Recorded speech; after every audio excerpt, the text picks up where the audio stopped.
.500 in 6 plate appearances this year, and he had a solid year last year, solid sophomore campaign, .313 with 22 RBIs. So yeah, and he's not at full capacity pitching yet. From what I understand, that we might see him for an inning or so today.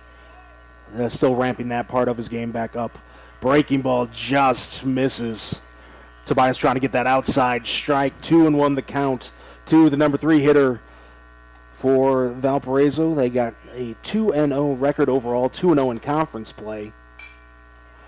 So that one's fouled into the parking lot. Everybody make sure your car is okay. It's 2-2. Yeah, I did not park over there, thankfully. So. I did. Far enough away, though, that it would be fate if a foul ball found my car. Knock on wood. Let's keep it far away. The baseball gods would be angry at me for something if it found my van from here. Right. Tobias was taking a long look in, getting the sign from Arnold. Quill steps out of the box. You can hear the LC dugout. They're fired up. They want this punch out for a 1-2-3 inning. High and outside. The count is full. Max Ream, the catcher, on deck for Valpo. Should Caden keep this inning alive for the Vikings? We're in the all green today. I like it.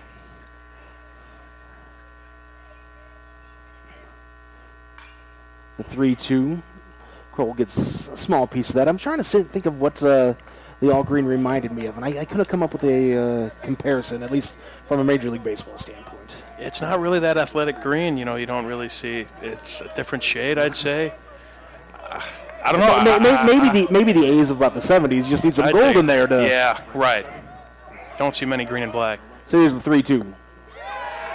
That's ball 4. Good at bat by Caden Kroll to draw the 2-out walk. Keeps things alive for his battery mate, Max Ream, on the season hitting 143. Now batting for Valparaiso. Again, as great as Crowell is as a pitcher, he can do some damage at the bat with the bat. Again, he's batting in that 3 slot. He could work a tough at-bat versus a very talented pitcher, and again, it's a huge to get Valpo their biggest base runner with 2 outs. We'll see if he stays active on the bases, especially not pitching today. He might be a little bit more likely to run. There's a breaking pitch. Ream just takes a look at it. 0-1 the count. Yeah, Tobias, just looking at these first 4 batters, he really likes to get in front of the count. Again, get ahead of batters and attack right away.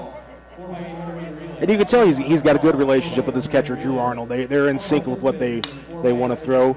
Slow roller. Fernandez got to charge in from third. He cannot barehand it. Safe all around on the infield single off the bat of Max Ream. That puts 2 on with 2 outs for Trevor Fenters. Just like that, a little 2-out rally for the Vikings. Got a guy in scoring position. Let's see if Fenters could put the Vikings on the board and get an early lead in a big conference game. Fenters 3 for 7 on the young season. As I mentioned, Valpo's only played 2 games. He has driven in 3 runs, and he has one of the team's 4 doubles this year. So this is a young man who can put the bat on the ball and bring home a couple of runs here. 2-out rally for Valpo. They're trying to get one on the scoreboard here early in this game against Griffin Tobias and the Lake Central Indians. That one just misses low. 1-0. And there's some close pitches there. That first pitch is the biggest part of the at-bat. It lays the whole kind of philosophy and everything out for it. And like you said, you can tell he wants to, like all pitchers, wants to get ahead of the hitters. He's more comfortable that way, as the count's now even at 1-1 after that one is tipped back. Oh, always. You want it's kind of a mental warfare out there between the pitcher and the batter. And if you got the hitter guessing out there after getting ahead of the count, you're in the driver's seat.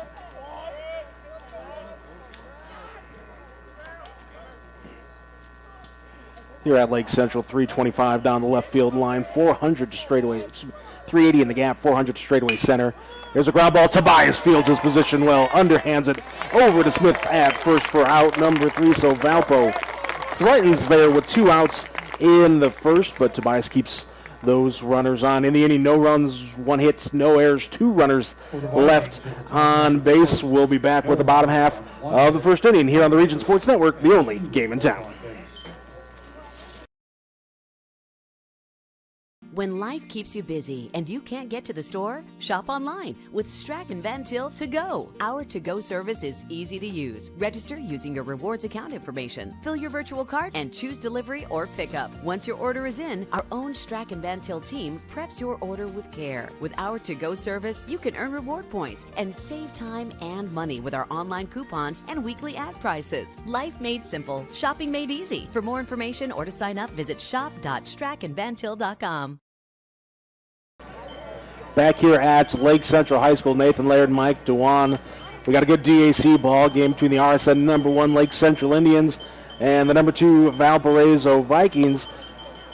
LC coming to bat in the bottom of the first, but we got to get you the Economy Electric Heating and Cooling first inning forecast brought to you by our friends at Economy Electric Heating and Cooling, keeping you cool in the summer and cozy in the winter. And Mike, we mentioned it earlier, an absolutely beautiful day. Right now, 62 degrees. The sun is shining. Absolutely no chance for rain today, tomorrow, or excuse me, 2 days from now is a different story. But couldn't ask for a more perfect day here in early April for high school baseball game. No, sir. I think it was about 4 days ago, and it was snowing outside. So yeah, we're not going to talk about that. We will take anything over 60 degrees 7 days of the week. And again, there's like you were saying, there is no better place. It's arguable, but there are very few better places in the region to watch a baseball game. It's especially with this weather, and it's obviously a packed house. Both teams traveled well. Here to see the traffic. A good one for Valparaiso on the hill today would be Adler Holtz, a junior. He's 1-0 on the season. A 1.40 ERA. He's thrown 5 innings. He's given up 4 hits, 3 runs. Only one of those have been earned. 3 strikeouts compared to 2 walks. And Nick Robinson would lead things off for the Lake Central Indians. We'll get you some of his numbers here in just a second. After this first pitch from Holtz. Robinson swings, fouls it off. On the season, Nick Robinson, a senior for these Indians, hitting .300. He has scored 10 runs. That's getting it done at the top of the order. Coming around to put his team up. That one misses high, 1-1 the count. And that's what you do. That's what you do as a leadoff man. I mean, he also leads the team with 7 runs driven in. So he's interesting. Driving runs in. He's scoring runs, setting the table for LC. There's a little bloop shot. DJ Malloy has no problem with it. Pop up to second base for out number 1. Brings up Quinn O'Brien, second baseman for LC. Senior. Hitting .118 so far on the season. Driven in 1 run, has scored 5 runs of his own.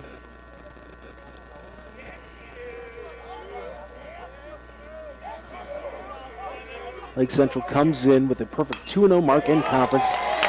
And O'Brien takes that the other way to right field for a base hit. Well, you mentioned, you talked about a kid who's hitting .118. For Lake Central, they're 6 games into the season. What is .118? You know, it's early. It's been cold, as we talked about. Those bats are going to warm up as the weather has warmed up, and that's a good start for Quinn O'Brien to get that average raised back up. He'll be all right. Again, LC, obviously, there's a lot of trust in him batting in the second spot, although the slow start, and you see there, you would have thought he's batting 300, 400. First pitch, swinging, ropes it in the right. Here's Drew Kostiba, the right fielder. Hitting .200 so far on the year. He's driven in 4.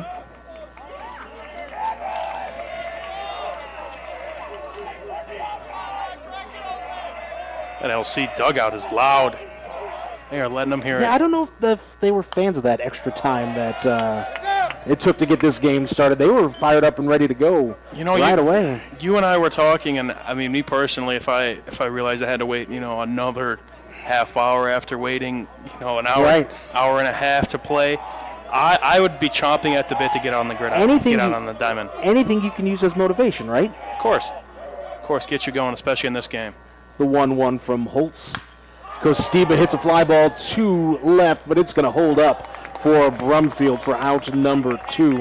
Hardest hit ball we've seen so far here in this young game. Brumfield had no issues with it.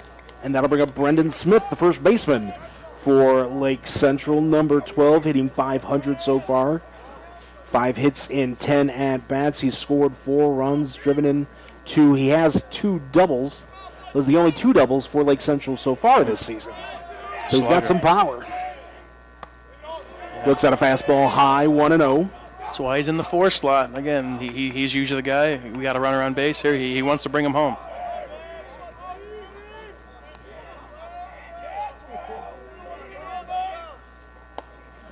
Big swing there. Comes up empty, 1-1. Lake Central comes in today's game in the latest Indiana High School Baseball Coaches Association rankings, number 6 in Class 4A. They just took down Noblesville, who is highly ranked. That was a big game for them. They rallied back super late, scored 9 runs, I think, in the 6th inning. Huge win for LC. That one misses, 2-1. And alongside those rankings, Valpo was in the receiving votes category, Yeah, so no one's sleeping on them either. They're a talented ball club. The 2-1 gets away from Ream, the catcher. That'll allow O'Brien to advance 2-2 on the pass ball. Just like that, a runner in scoring position, 3-1 count. Again, this is these big at bats. Now it comes so much. Again, you could either move the line, draw a walk here, or hey, hit another double like he's been doing so far this early part of the season. Those are some deep outfields we see out here, so a gapper will surely score him. Oh, absolutely. Gets a piece of that one. 3-2. It's a big pitch for Holtz and the Valparaiso Vikings to get out of this inning. Got time behind home plate. Got to give a shout out. Our lovely Zach Miller just texted you and I. Loves the commentary. Loves it a lot. Always good to hear from Zach. Good old Zach Miller, do-it-all guy, coming in from probably just class, wherever he is, if you're listening to this. Good dude, man. Does it all here.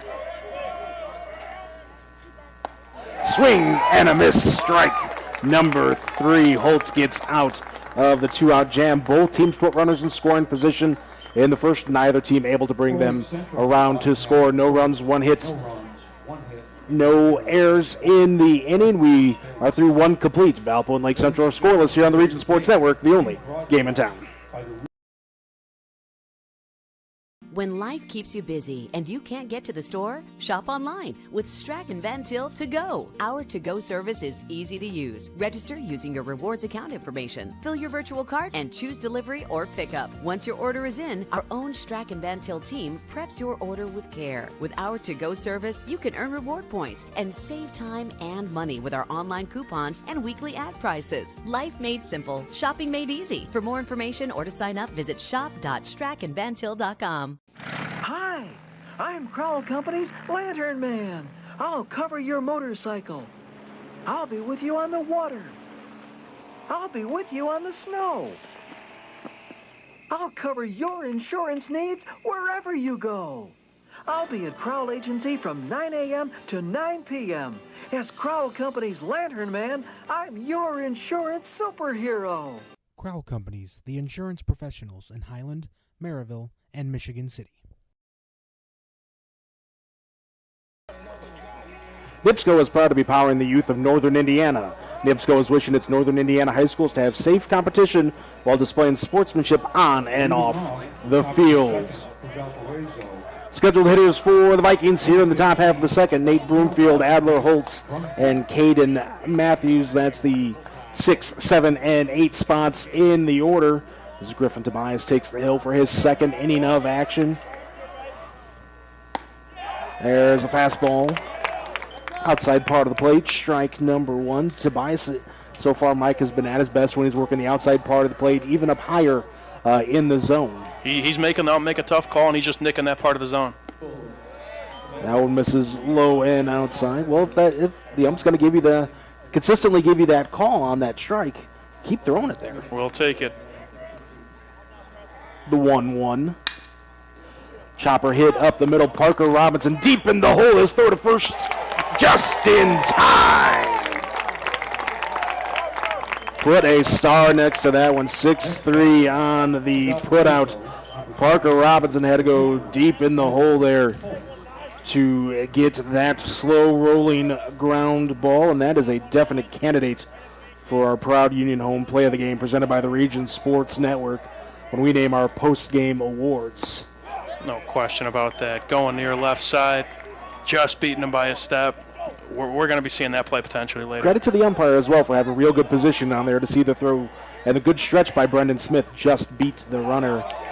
This is Adler Holtz. He's quickly down in the hole, 0-2. That's a good hitter getting out, too, for Lake Central. Broomfield going to go to Wabash next year. Swing and a miss on the off-speed. Second strikeout of the game for Tobias.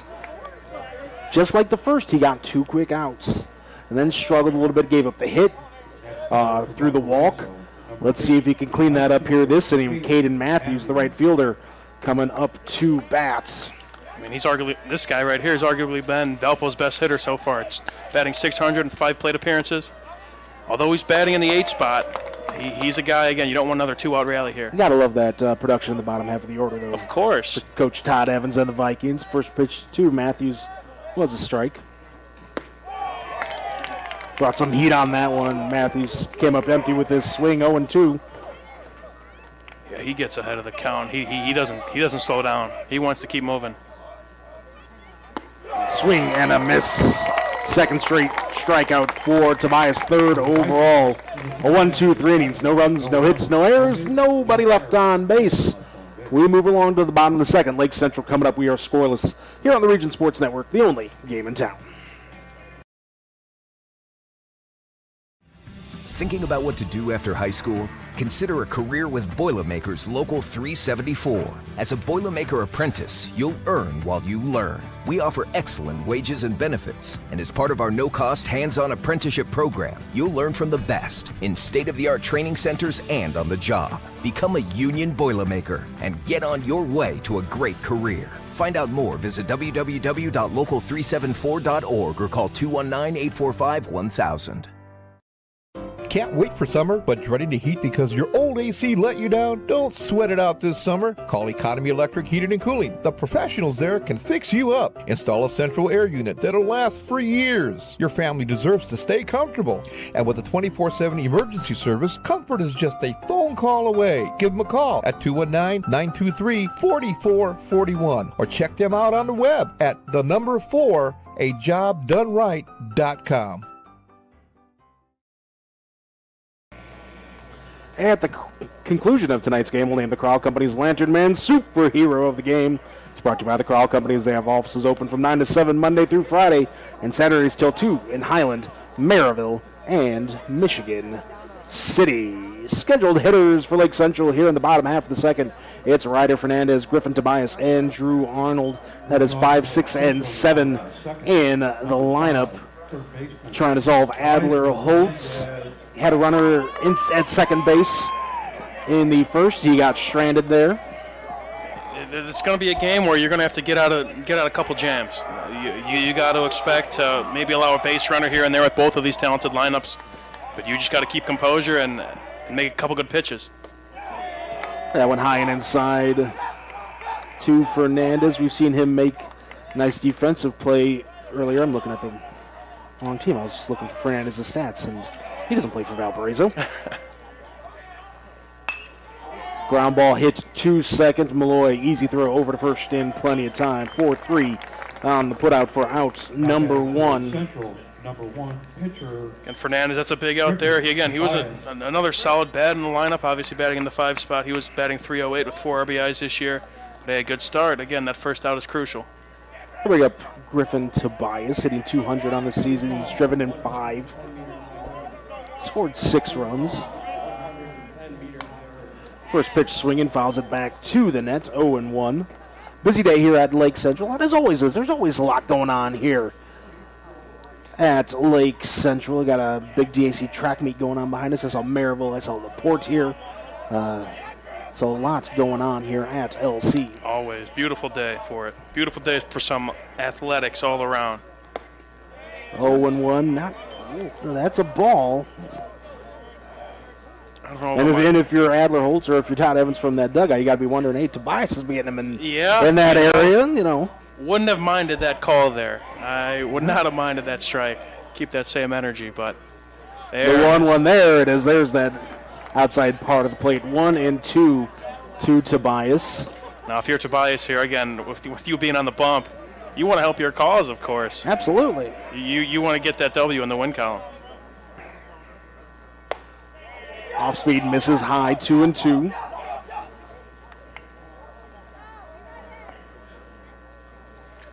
There's a big gap in right center, and we talked about that. There's always a sizable gap here with this field. Yeah, but that outfield is no joke, man. You hit a gapper, you have a chance to turn 3. Tobias fouls that one over near the football stadium where that track meet is going on. Got to be alert on foul balls today for everybody here. We saw talking about getting 3. We saw Jake Wisniewski a handful of years ago setting a state record for triples in the season. This is the place to do it. Yeah. Here's the 2-2. Tobias goes up and gets that one right to first baseman and Kroll. He climbed the ladder on that one. That one looked like it was going to be high out of the zone. Now batting for the Indians, Tough hopper there. number 3, Kroll did a nice job fielding his position. Arnold. And that brings up Drew Arnold with 2 outs. Hitting 167 on the year, scored 3 runs, driven in a pair. Looking for his first extra base hit of the young season.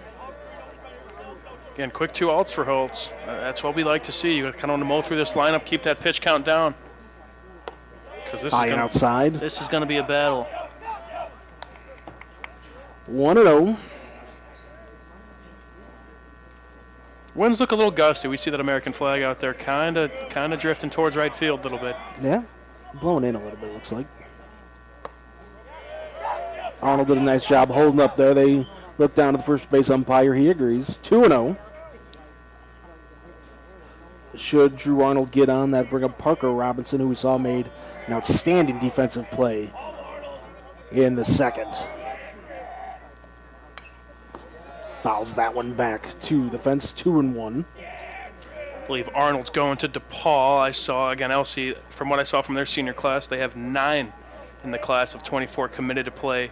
That's impressive. It's, again, that's going to be some bittersweet goodbyes to that class, but from what we see on the field right now and in the dugout, this team has obviously a lot of next-level talent that college coaches are really taking into account for. You mentioned earlier somebody was going to Wabash. Who did we have going? Wabash, that's Nate Brumfield of Valpo. Okay, so the rivalry will continue, the DePaul. That's the Mononbell, man. That's Yeah. one of the best rivalries out there. It's as vicious on the baseball diamond as it is on the gridiron, but you just know DePaul and Wabash. Hey, not friends there. Beating a rivalry in any sport is sweet, no matter what the stakes are. The 3-1 to Arnold, fouled back to the net. Count is full, 2 outs in the inning, nobody on base. Holtz trying to match Tobias's 1-2-3, top of the second with one of his own here in the bottom half of the frame.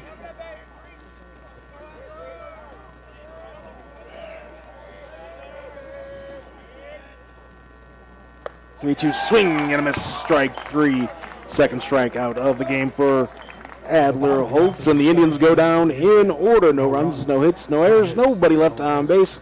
We're through 2 complete. Lake Central and Valpo are scoreless with the Vikings coming to bat in the top of the third on the other side of this timeout. You're watching Game Day here on the Region Sports Network, the only game in town.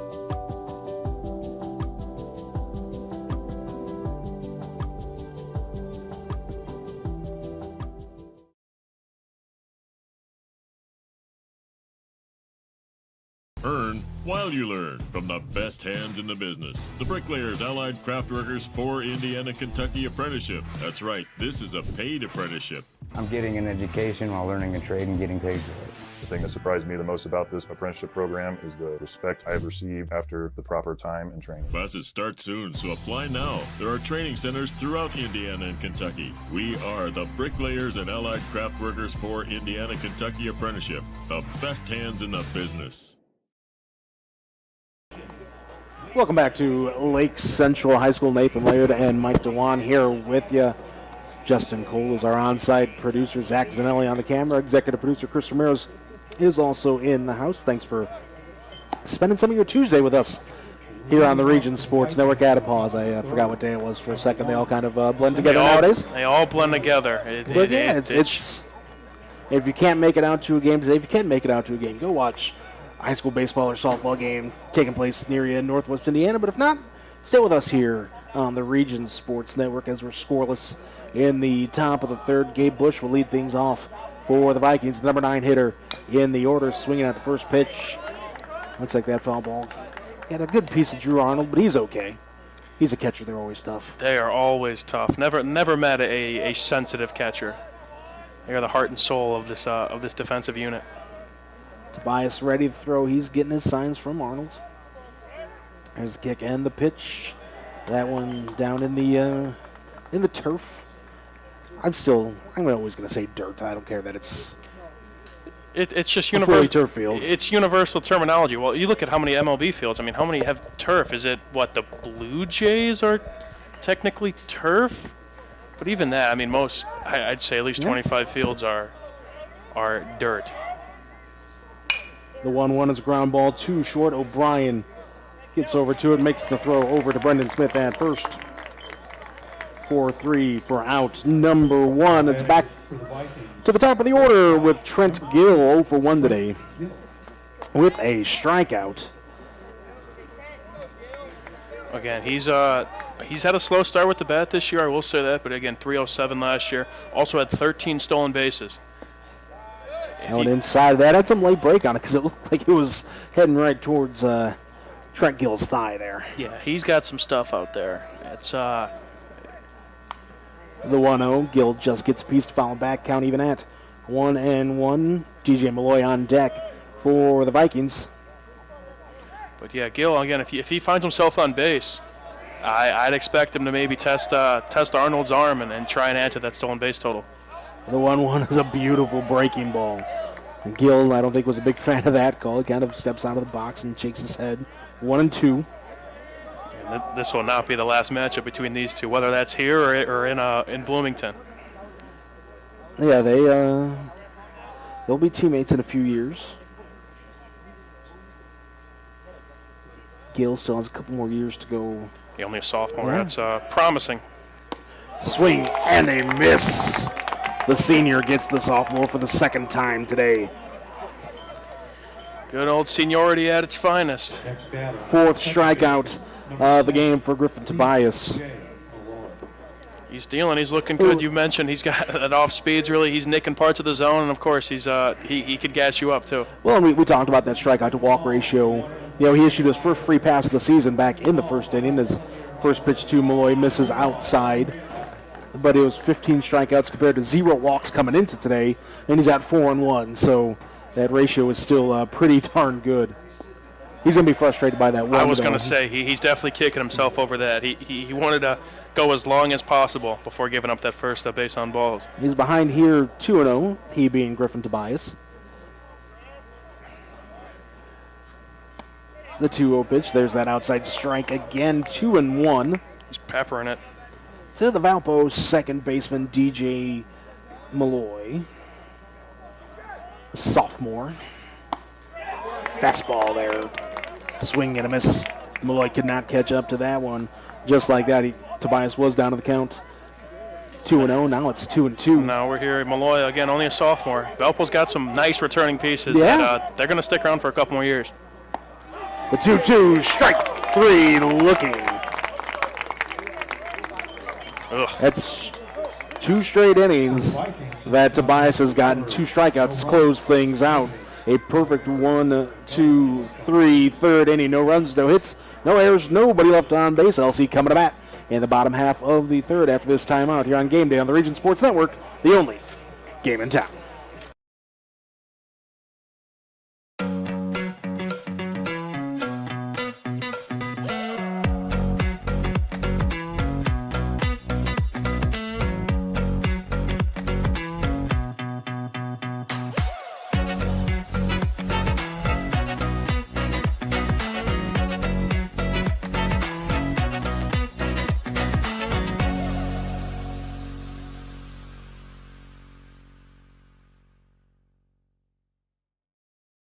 This box is small, like Pet Supplies Plus. This one is large, like a big box store. In each, Stu, hi Stu, has carefully hidden a toy. Question is, which dog will find it first?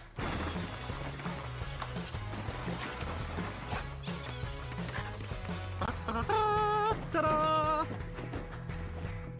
Moose, no! You were so close.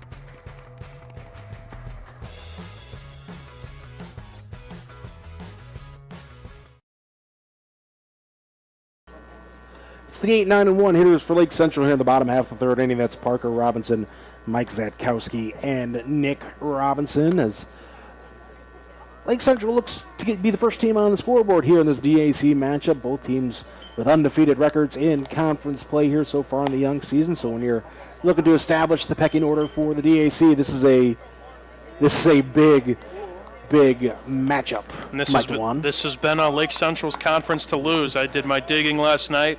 I don't want to jinx anything here. I may get a lot of people staring daggers at me in this press box, but Lake Central has won 23 straight Duneland games. Their last loss was April 27th of 2022 at LaPorte. I could even go further for their last DAC loss at home.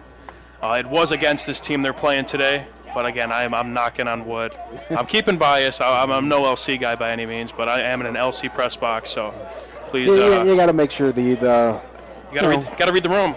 But for you Valpo fans at home, they're playing LC tight today as Robinson takes the first pitch to left field for a hit, one pitch. And Lake Central's got their second hit of the ball game. That's leadoff single for Parker Robinson, the freshman, hitting 308 prior to that at-bat. He's driven in 6 runs. Yeah, as we talked about this LC senior class, they have some young guns too that are already getting looked at by colleges if they haven't committed already. We'll probably highlight those guys later in the game, but Robinson, again, only a freshman. Don't see many of those around here. Holtz takes a throw over to first to make sure that Parker Robinson isn't getting too big of a lead over there as Mike Zatkowski is at the plate. We'll see if Lake Central elects to play some small ball here, move the runner over. Zatkowski does show bunt. He gets the bunt down, but it goes foul, 0-1. A little bit of small ball. I always like it, man. We don't see much bunting nowadays, if any. I like turning back the clock, again, putting your guys in scoring position. And again, move down the line. Got to score that first run somehow, so. So you don't believe in the modern philosophy that bunting is just giving up outs? I don't know, man. I mean, there's a time and place for everything. If you have a 4-hitter up there and, of course you want him to smack a gapper. With your number 9 hitter, throw over to first.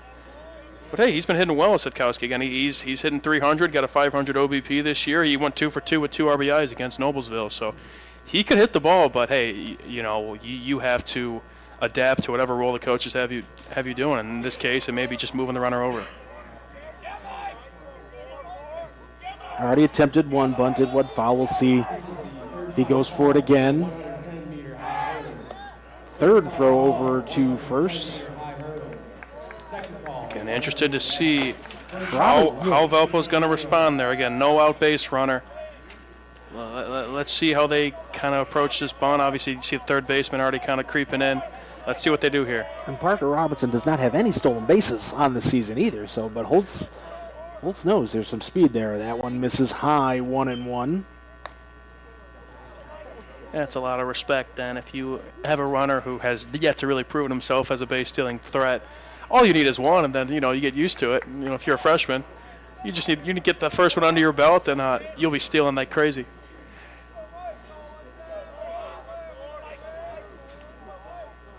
Holtz with the long look in. Here's the 1-1. The runner does take off, but that pitch is fouled away. 1-2. Watch out over by the track meet there. Zatkowski, an IU South Bend commit, another one of these 9 seniors that again are going to be playing at the next level. So again, this is you can't sleep on this lineup no matter if you're against the 1 or 9 spot. So again, it's going to be interesting to see how Valpo responds. You can't take your foot off the gas. The 1-2 from Holtz. Swing and a miss. Big strikeout there for Adler. Holtz, his third of the game. Out number 1. It's back to the top of the order with number 16, Nick Robinson, who's 0 for 1 today popped up to second base to lead off the bottom half of the first inning. Big first out there. Let's keep it going if you're Valpo.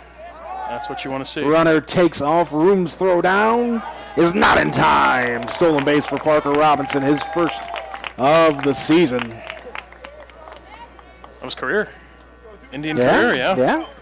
There you go. The pitch was a strike, so 0-1 to Nick Robinson, but just like that, you got a runner in scoring position. Lake Central's had 2 base runners so far in this ballgame. Both of them have gotten into scoring position. We'll see if this time they can bring that runner home. The 0-1's a breaking ball that misses low and outside. Count even at 1-1. The sun is starting to set just a little bit, but shining right here into this press box. Yeah, it's no eclipse, Brad, but it's it's still a little balmy. The 1-1 foul near the Valpo bleachers. The Viking fans got to take cover over there. You check out the eclipse yesterday? What'd you think? I did. I went outside to watch it. It was pretty neat. You got to appreciate something that happens every so few often. Yeah. It would have been cool to drive down, to like Indy, go to the Motor Speedway and see total darkness. I did tell my employer I was going to look at it without the glasses on, so that way I wouldn't have to work last night. I was told that'd be a terrible idea if I wanted to keep my job. Oh, man, they wouldn't have signed off on it. Yeah. That's unfair. Live a little. The 1-2 hits Nick Robinson. So he's going to stroll down to first base, 2 on. Just 1 out in the inning for the Indians. And here's Quinn O'Brien, who's 1 for 1 today. Singled back in that first inning, stranded at second base. He advanced there after a pass ball. Holtz was pleading his case to the ump there if potentially Robinson kind of leaned in, stuck his elbow out at that pitch, but the ump wouldn't budge. And again, now we're in a little jam here, like we mentioned. That's going to kind of be the theme of the game with how talented both these lineups are. It's just what pitcher's going to be able to respond and get these crucial outs to again, get your team back up to bat. I once broadcast a game a handful of years ago. I won't say which teams or which player because I do remember who it was. Young man got called for leaning into the pitch. And there's a shot up the middle, but it's Malloy's going to make the play at second for 1, over to 2. A well-played 4-6-3 double play. I didn't think DJ Malloy was going to have any chance at that one, but he got a nice hop off the turf to turn the double play. It was Malloy to Gill to Kroll for 2 to end that Lake Central threat. Big time, big time. We're talking about crucial outs. How about 2 of them? So in the inning, Lake Central, no runs. They did pick up 1 hit, 1 runner left on base. We're through 3 complete. We are scoreless here on Game Day on the Region Sports Network, the only game in town. Hi, I'm Crowell Company's Lantern Man. I'll cover your motorcycle. I'll be with you on the water. I'll be with you on the snow. I'll cover your insurance needs wherever you go. I'll be at Crowell Agency from 9 a.m. to 9 p.m. As Crowell Company's Lantern Man, I'm your insurance superhero. Crowell Companies, the insurance professionals in Highland, Maryville, and Michigan City. Back here at Lake Central High School, top of the 4th, Valpo coming to bat. Let's take a look at that Region Sports replay. We'll get that queued up. Justin Cole will get that ready for you. Of that inning-ending double play, it was DJ Malloy to Trent Gill to Caden Kroll. And with the way that came off the bat, I thought that was for sure going to be right up the middle. But it got a nice hop to Malloy. Gill was Johnny on the spot there and made a nice throw over to Crowell for out number 2 to end that Lake Central threat. Sophomore to junior. If you're a Valpo faithful listening in, you're not only chomping at the bit to see what's left for this season and how many more double plays we're going to see from that trio, but they still got another year with those 3 together. Again, those are some dudes out there. And we're going to put that could be a Region Sports Network blue collar play of the game. That could be a big one depending on how the rest of this one goes here today, as Kroll will lead things off for the Vikings. There's a fastball from Tobias. Strike 1. He drew a walk his first time up. As the last Valpo runner to reach base. Ground ball in between first and second. Smith couldn't get to that one. So the second hit of the ball game for the Vikings is a leadoff single off the bat of Caden Kroll. Hits have become a commodity here. Just base runners in general. Again, we're seeing a great pitching duel.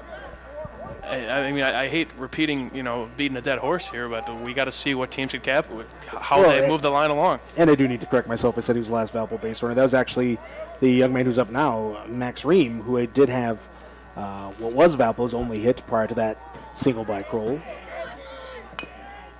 First pitch swinging, chops it foul, 0-1.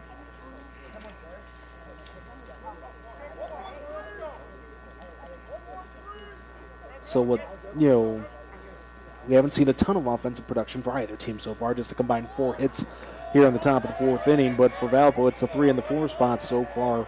Kroll get on base twice. Ream so far in his only at bat, a single, and he's up here 0-1 the count.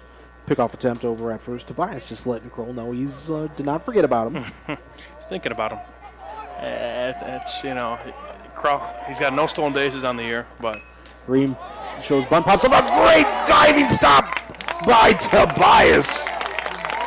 What awareness by Griffin Tobias to get off the mound and make a diving catch on that bunt. Let's take a look at the Region Sports replay of that one. He recognized that right off the bat that he was going to have an opportunity. He did not hesitate.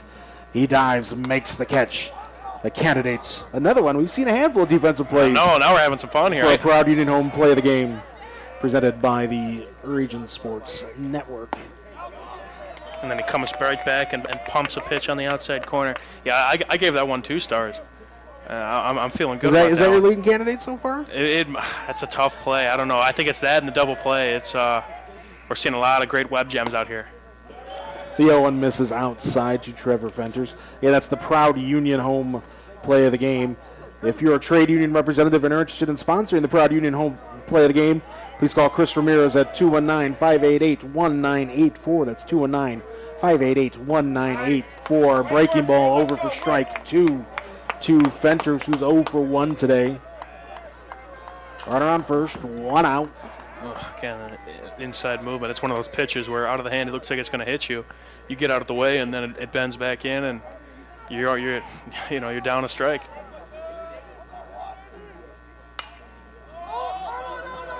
Fastball that Fenters fouls it over the LC dugout. And if you're here to watch track, you're in the danger zone today. That's what I'm saying. Again, we need those be alert for foul ball signs. You see it kind of Wrigley Field a little bit. We need I wouldn't know. Head on a swivel. Come on now. I wouldn't know what signs at Wrigley Field, sir. Swing and a miss. Fenters chased one out of the zone for strike number 3. What a response. Let me do it myself. Let me catch a crazy short little pop-up, diving off the mound, and then let me get a nasty K. That is now 6 strikeouts in the game for Griffin Tobias. So he looks for a 3rd straight inning with 2 strikeouts to close things out. For Nate Broomfield, it's a fly ball to center field. Robinson, can of corn, makes the catch. He wanted the strikeout, but he'll take a 1-pitch fly out to center to end the inning. So in the inning for Valpo, no runs, 1 hit, no errors, and a runner is left on base. Lake Central coming to bat in the bottom of the 4th here on Game Day on the Region Sports Network, the only game in town. First home, dream home, forever home. Tech Credit Union has the right home loan for you. Their loan officers can help you purchase a home, refinance your current mortgage, or unlock your home's equity to get a cash out for any purpose. Let Tech Credit Union show you why they are the better option for a home loan. Learn more at www.techcu.org or call 800-276-8324. Tech Credit Union is an equal housing lender and federally insured by the NCUA.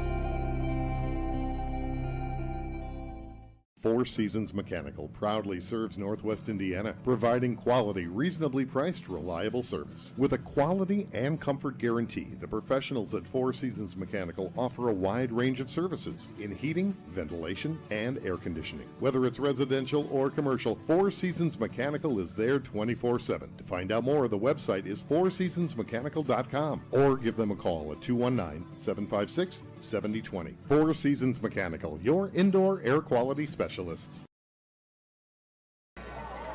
Lake Central coming to bat here in the bottom of the fourth inning. Look to put the dent on the scoreboard here. It's Drew Costiba, Brendan Smith, and Ryder Fernandez, the scheduled hitters. 3, 4, and 5 spots in the order. No runs, 2 hits, no errors for both teams here on the line score.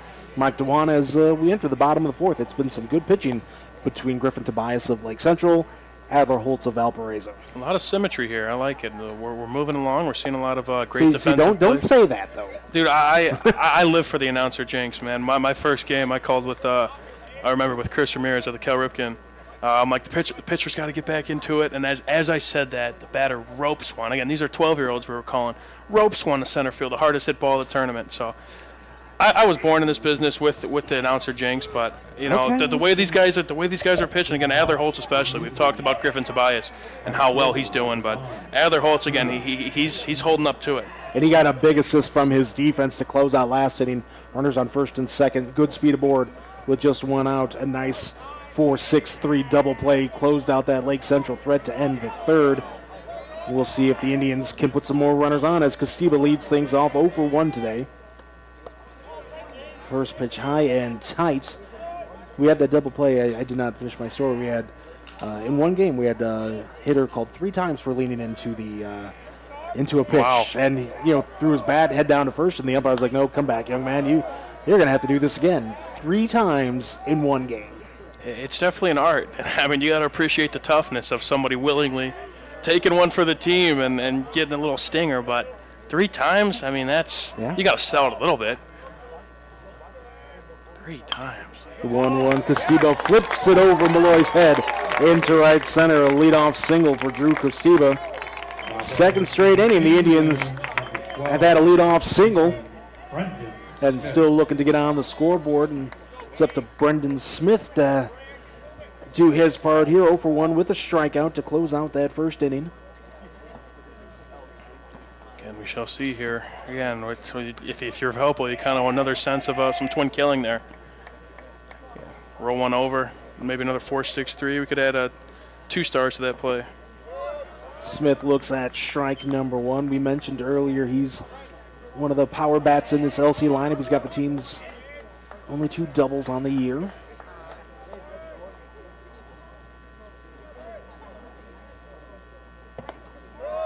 Pitch from Holtz gets the outside part of the plate. 0-2. It's a big first 2 pitches from Holtz. Get ahead of the count. Now you could, again, throw him whatever you want. See if he chases. See if he rolls over one. Holtz has struck out 3 hitters so far in this ball game. Looking to make it 4 here. 0-2. Runner takes off. Pitch misses high. Ream's throw not in time. Stolen base for Drew Costiba. Pretty good throw from Ream. Again, had 1 bounce, but it was kind of right where you wanted it. Just beat out the tag there. His second steal of the campaign. So now 1-2 runner in scoring position. Third time Lake Central's had a runner in scoring position. Nothing to show for it yet. Yep, as Ream comes out to talk to his pitcher. I think Valpo was ready for that steal too. It was kind of a high fastball. That's exactly what you want in terms of a pitch out. Just beat the tag by a couple milliseconds.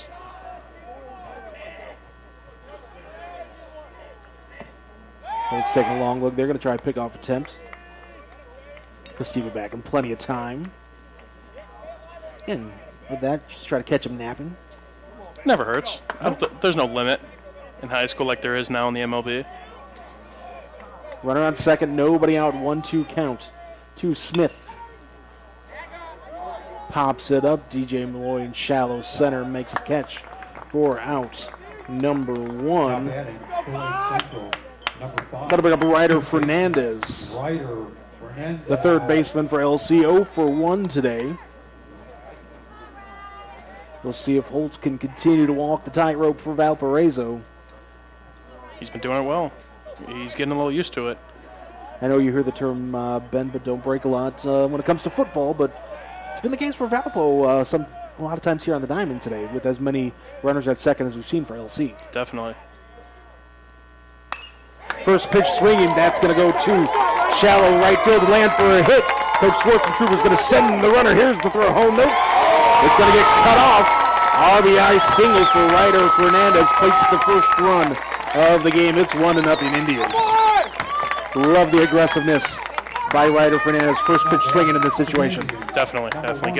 Again, don't get behind in the count. Keep everybody on their toes, and he obviously was seeing something he liked, saw the pitch he liked right off the bat.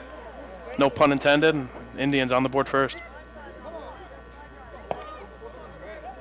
RBI single puts LC on the board 1-0. Here's Griffin Tobias, who can help his own cause with a runner on first and still just 1 out in the inning. Tobias' first pitch swinging. That's pretty much identical to the play before. It's not going to score a run, but it's going to move a runner up. So Griffin Tobias continues a mini hit parade here for LC. Their third hit of the inning already. Maybe it did jinx him in a good way, but see how Valpo responds. That's it. Again, they're seeing something on that first pitch. I'm looking down they're attacking him quick. To the Valpo bullpen. Nobody is getting up or anything, so Adler Holtz is going to own this one for a little bit. As Max Ream's going to go out and talk to him, and Drew Arnold coming up to bat. 0-for-1 with a strikeout.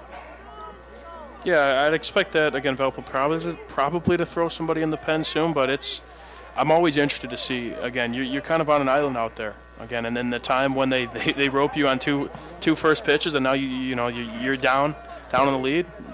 Lake Central had 2 hits coming into this bottom of the 4th inning. 3 of their 4 batters have picked up singles so far here in this 4th inning alone. As the first pitch to Arnold misses outside, 1-0. That was a close one. That's one he probably would have wanted back. Being ahead in the count in this case. I think he's probably just happy the first pitch didn't go to shallow right for a single. That's a good point. History has a tendency to repeat itself, but that one also misses outside, 2-0. Parker Robinson on deck for the Indians. it looks like LC's bullpen's also a little quiet. Well, the way Griffin Tobias is throwing. Always kind of want to save your ace's arm, but the way he's dealing, why not? Why not let him go for a couple more? Pop-up hit into foul territory. Malloy's going to make the catch for out number 2. Big out for Holtz and the Vikings. That brings up Parker Robinson, 1-for-1 today. Stole a base, got stranded at second. That was last inning.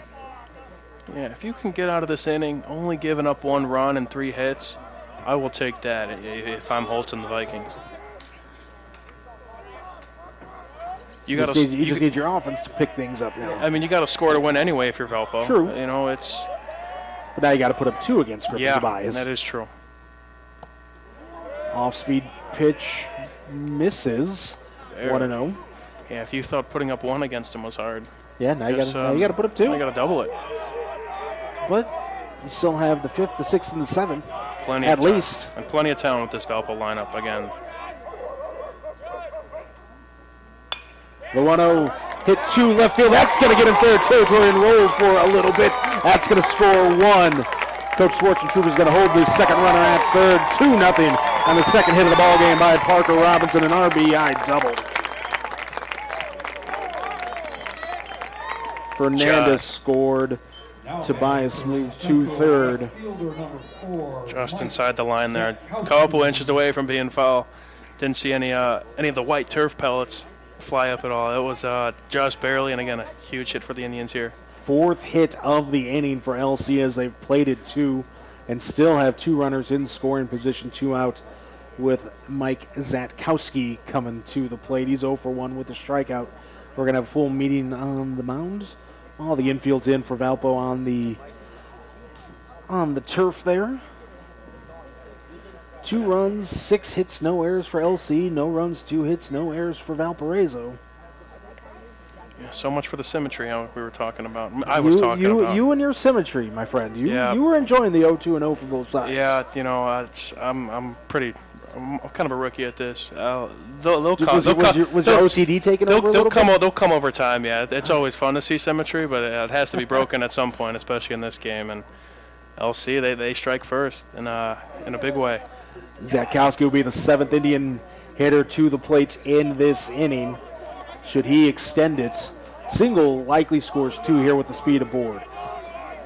Or bases would be loaded for Nick Robinson, should Zadkowski keep this inning alive.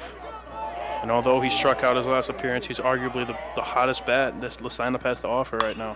First pitch swinging again, ground ball, a diving stop at third, but the throw's going to get over the head and out of play. We want to see Fenter's probably stick that one in his pocket. A great play to stop it from getting to the outfield, but if he puts that in his pocket, only 1 run scores instead. 2 runs score here on the single and the error. Yeah, that's a killer. I mean, you want to make that play after a nice diving play, but again, you got to kind of realize time's ticking down, and what's the risk reward for this? And that's a tough play to swallow. Again, we were just talking about how nice it would have been to get out of the inning, only giving up 1. You give up. You put that in your pocket. You give up the 1, and then you still have runners on first and second with 2 outs. You're down 3-0. Instead, you throw that way over the first baseman's head. It goes in, out of play. 2 runs scored and a runner on second. First pitch swinging again as a slow roller to Gill. His throw is not in time. Nick Robinson showing off the wheels with an infield single. Zadkowski advances to third. Runners at the corners for Lake Central. Just like that. Their 6th hit of the inning. They had 2 in the first 3 innings combined. Bats have came alive now. They have came alive. That brings up Quinn O'Brien. 1 for 2 on the day.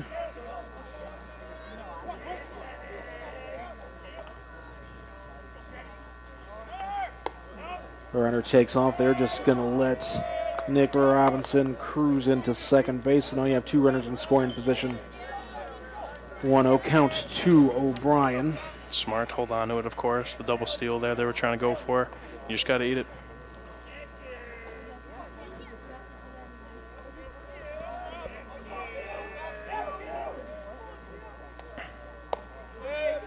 That one misses inside, and Holtz isn't going to do himself any favors by putting his hands on his head there. The umpire's, Yep, this is one that kind of gets frustrating out there. Again, the island gets much more lonely out there. Again, or you are really pushing for this final out to stop this barrage from the Indians.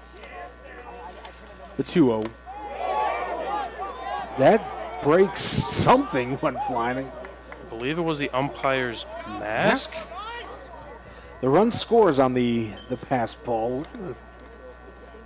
That might be a first I've seen. I thought it was part of the bat at first, but there was definitely an explosion of plastic. But either way, Zadkowski scores from third. That was different. Zadkowski scores from third, or Robinson mask is fine. Moves to third. It didn't hit the bat, or I don't know. That's a first. 3-0 the count now. That misses high, ball 4. O'Brien takes his base. Valpo does have an arm warming up in the pen. Believe that is number 22 of. Let's take another look at that number. From our vantage point, we're trying to see who's in the pen there for Valparaiso. That might be, I think that's 29. Is that Blake Shudik? Shudik, the senior right-handed pitcher. And I think that's who we're going to see right now. Yep, we're going to have a pitching change. Justin, let's take a 30-second timeout as the new Valpo pitcher comes in. It is Blake Shudik. We'll give you his numbers on the other side of this break. You're watching Game Day here on the Region Sports Network, the only game in town. Thinking about what to do after high school? Consider a career with Boilermakers Local 374. As a Boilermaker apprentice, you'll earn while you learn. We offer excellent wages and benefits, and as part of our no-cost hands-on apprenticeship program, you'll learn from the best in state-of-the-art training centers and on the job. Become a union Boilermaker and get on your way to a great career. Find out more, visit www.local374.org or call 219-845-1000. Our new pitcher for the Vikings here in the bottom of the fourth is Blake Shudik. This is his second appearance on the season. He's thrown 3 innings, giving up 1 hit, no runs. So obviously no earned runs, since no runs. Right. He has walked 2. He struck out 1. Opponents are getting on base at a .333 percentage against him because he has hit a batter. We'll see if he could stop this potent LC lineup that has put up 5 runs here in this bottom of the fourth inning. Mike Dewan, like I said, Lake Central had 2 hits in the first 3 innings combined, 6 hits so far here in the fifth, and Valpo's not out of it just yet. You got runners on the corners. Yeah, we're not out of this party just yet for Lake Central. We need to make it a crucial out. And again, you have to kind of stop this barrage here and this first batter. This is a huge matchup here. Again, any base hit, we're scoring some more, and you want to get off that island as soon as you can. And Drew Costiba will be that hitter at the plate. He let this inning off with a single, stole a base, ended up scoring one of those 5 LC runs that have crossed the plate here in this inning.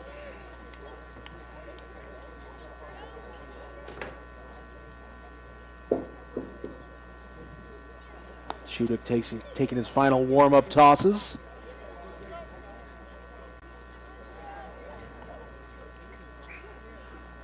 Costiba 1 for 2 today. Again, his 1 hit earlier here in this 4th inning. And we've officially batted around the order after LC really couldn't get the bats going in those first few innings. They've gotten going since. Well, and what's in this 4th inning, Lake Central has made a lot of strong cases for our Crowell Company's Lantern Man Superhero of the Game award. We're going to have to just pick between one player here, and it could be somebody here from this 5th inning. Costiba is swinging at the first pitch, and you can see LC's approach here in this inning. Whether it was with Holtz and now here with Shudik, they're aggressive going after that first pitch. We didn't see that a ton in those first 3 innings. We've seen it a lot here in this 4th.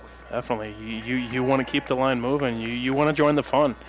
And if you see a pitch you like first coming out of his hand, you want to get going. I like the aggressive approach. It's working, as what we're seeing so far. The 0-1 from Shudik misses outside.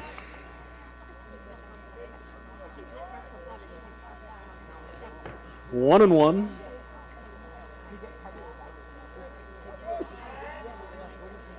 From Shudik. Ooh, breaking ball. Freezes Costiba. 1 and 2. Hey, I want to give a shout out to my own here. Good friend of mine, Mr. Matt Harnew, watching today. The biggest Las Vegas Raiders fan I know. Even bigger than me. I was going to ask. I know, bigger than me. Matt Harnew listening. Thanks for tuning in there, Mutz. What's up, Mutz? Hi, Matt. Huge Raiders fan, that guy. Huge. 1 and 2. The count to Costiba. Gardner era out there in Las Vegas. Minshew Mania. That's right. 2 and 2. That's a slow curve or something he's got. You put a little English on that, trying to get that backwards Kaler, get out of the inning, but just couldn't nick the corner. And that was one I think Shudik really wanted to end that inning. It looked like he got a good part of the plate. Costiba pops that one up. Kroll gives chase. Out of play. Count will stay at 2 and 2. Stay with us after the game. We got 3 awards we're going to hand out. Crowell Company's Lantern Man Superhero of the Game. The Blue Collar Player of the Game, brought to you by Boilermakers Local 374. Earn while you learn with Boilermakers Local 374. And the Proud Union Home Play of the Game, brought to you by us at the Region Sports Network. So 2 and 2, the count here. Looking for some baseballs here. Running out. I think some of the track guys are going to try to pass those off as shot puts, and there you go. Maybe increase the distance a little bit. I don't blame them. Big. Yeah. Can never go wrong with a souvenir. Can you still turn the ball in and get a free bag of popcorn? Or don't do that anymore? That was a thing? Oh, back in Little League back in the day, my friends. Oh, man. You got a treat ticket or something by turning the foul ball back in. Where was I? 2-2 is a slow roller, too short. Gill to Malloy to finally end the inning for Valpo. 6-4 on the putout for out number 3 before Lake Central in the inning. 5 runs on 6 hits. There was a Valpo error. And just like that, we got a 5-0 ball game. Valpo coming to bat in the top of the 5th. They got some work to do. We'll see if they can claw back in this one. You're watching Game Day here on the Region Sports Network, the only game in town. Hi, this is Tim down at Tire Pros and Auto Superstore, 5200 Cleveland in Maryville.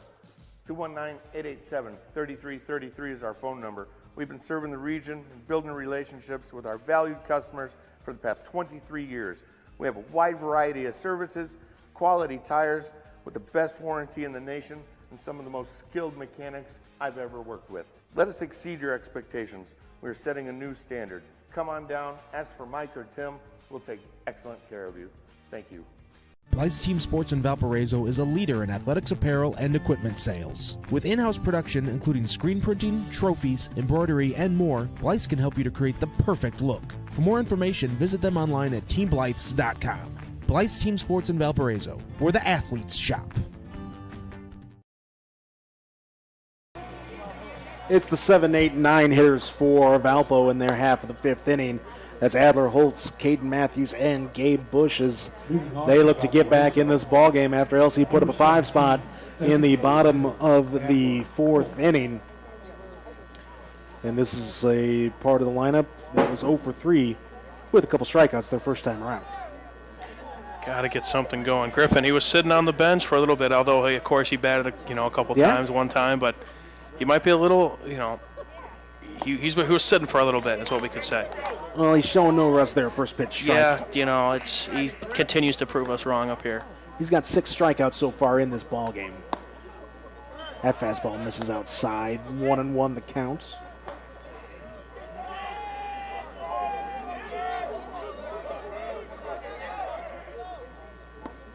Big swing and a miss there on a pitch. It looked like it would have missed the zone low. 1-2. Looked like a little off speed there against sitting fastball after Tobias just threw it. Dipped out on him. And we mentioned this earlier. Tobias and Arnold working in sync here.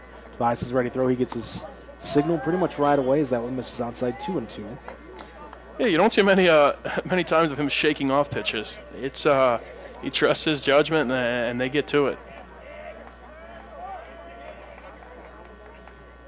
Off speed there. That Holtz completely fooled. Strikeout number 7 for Griffin Tobias, who's making a strong case for that Crowell Company's Lantern Man superhero of the game. That brings up Caden Matthews, the right fielder for Valpo. 0 for 1 with a strikeout. That was back in the 2nd inning. Tobias ready to work already. There's a fastball on the outside part of the plate, 0-1. He must have homework or something. He's trying to move this game along, get things going. May have a test tomorrow or something. He's not playing around out there. Ground ball past to diving Tobias, second baseman O'Brien over to first. Tobias wanted another nominee for that Proud Union home play of the game. He's already got a pretty strong case for one. He wanted the second one. He wanted to seal the deal there. I mean, that's a Proud Union. That's a blue collar play right there too. Yeah. Diving on turf, getting turf burns. Again, he's got pants all the way down, but getting turf burns, getting on the pellets. That's not fun to clean out. It's not fun to find turf in the middle of the night after playing a game. Nice bunt laid down by Bush. Arnold won't even make the throw over to first.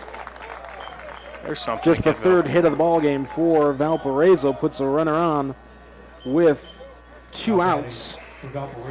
There's something to get him going. Play a little small ball there, get a base runner, and maybe get a run out of it. And that was really well placed by Gabe Bush. Top of the order with Trent Gill, 0 for 2 with a couple strikeouts. It might have been Bush's first knock of the year, if I'm not mistaken. Well, let's look at the stats. And it was his first hit of the season. The young season, 2-game season. Yeah, Valpo coming off a 2-game sweep over Chesterton. Again, that 2-0 overall and DAC record. Obviously, it's fun to get some wins against a pretty big rival there, Chesterton. Not too far of a drive. Bush takes off for second. The throw not in time. First stolen base of the season for Gabe Bush. As Gill's now down on the count 0-2, but if he can square up on one with that good speed at second, Valpo might get on the board here. And you're not going to score 5 in one swing. You got to get back this a little bit at a time. Keep chopping away at it. Move the line. Move down the line. Whether that's a bunt, single, or a walk or something, keep it moving. Fastball outside. Gill's had a hard time making contact, though, against Tobias, as I mentioned. 0-2 with a couple strikeouts, both of them swinging.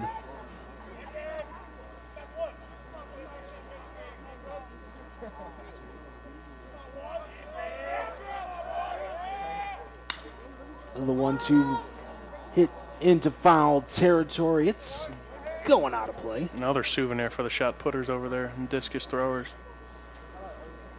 They're like, oh, this shot put feels light. Yeah, that's right.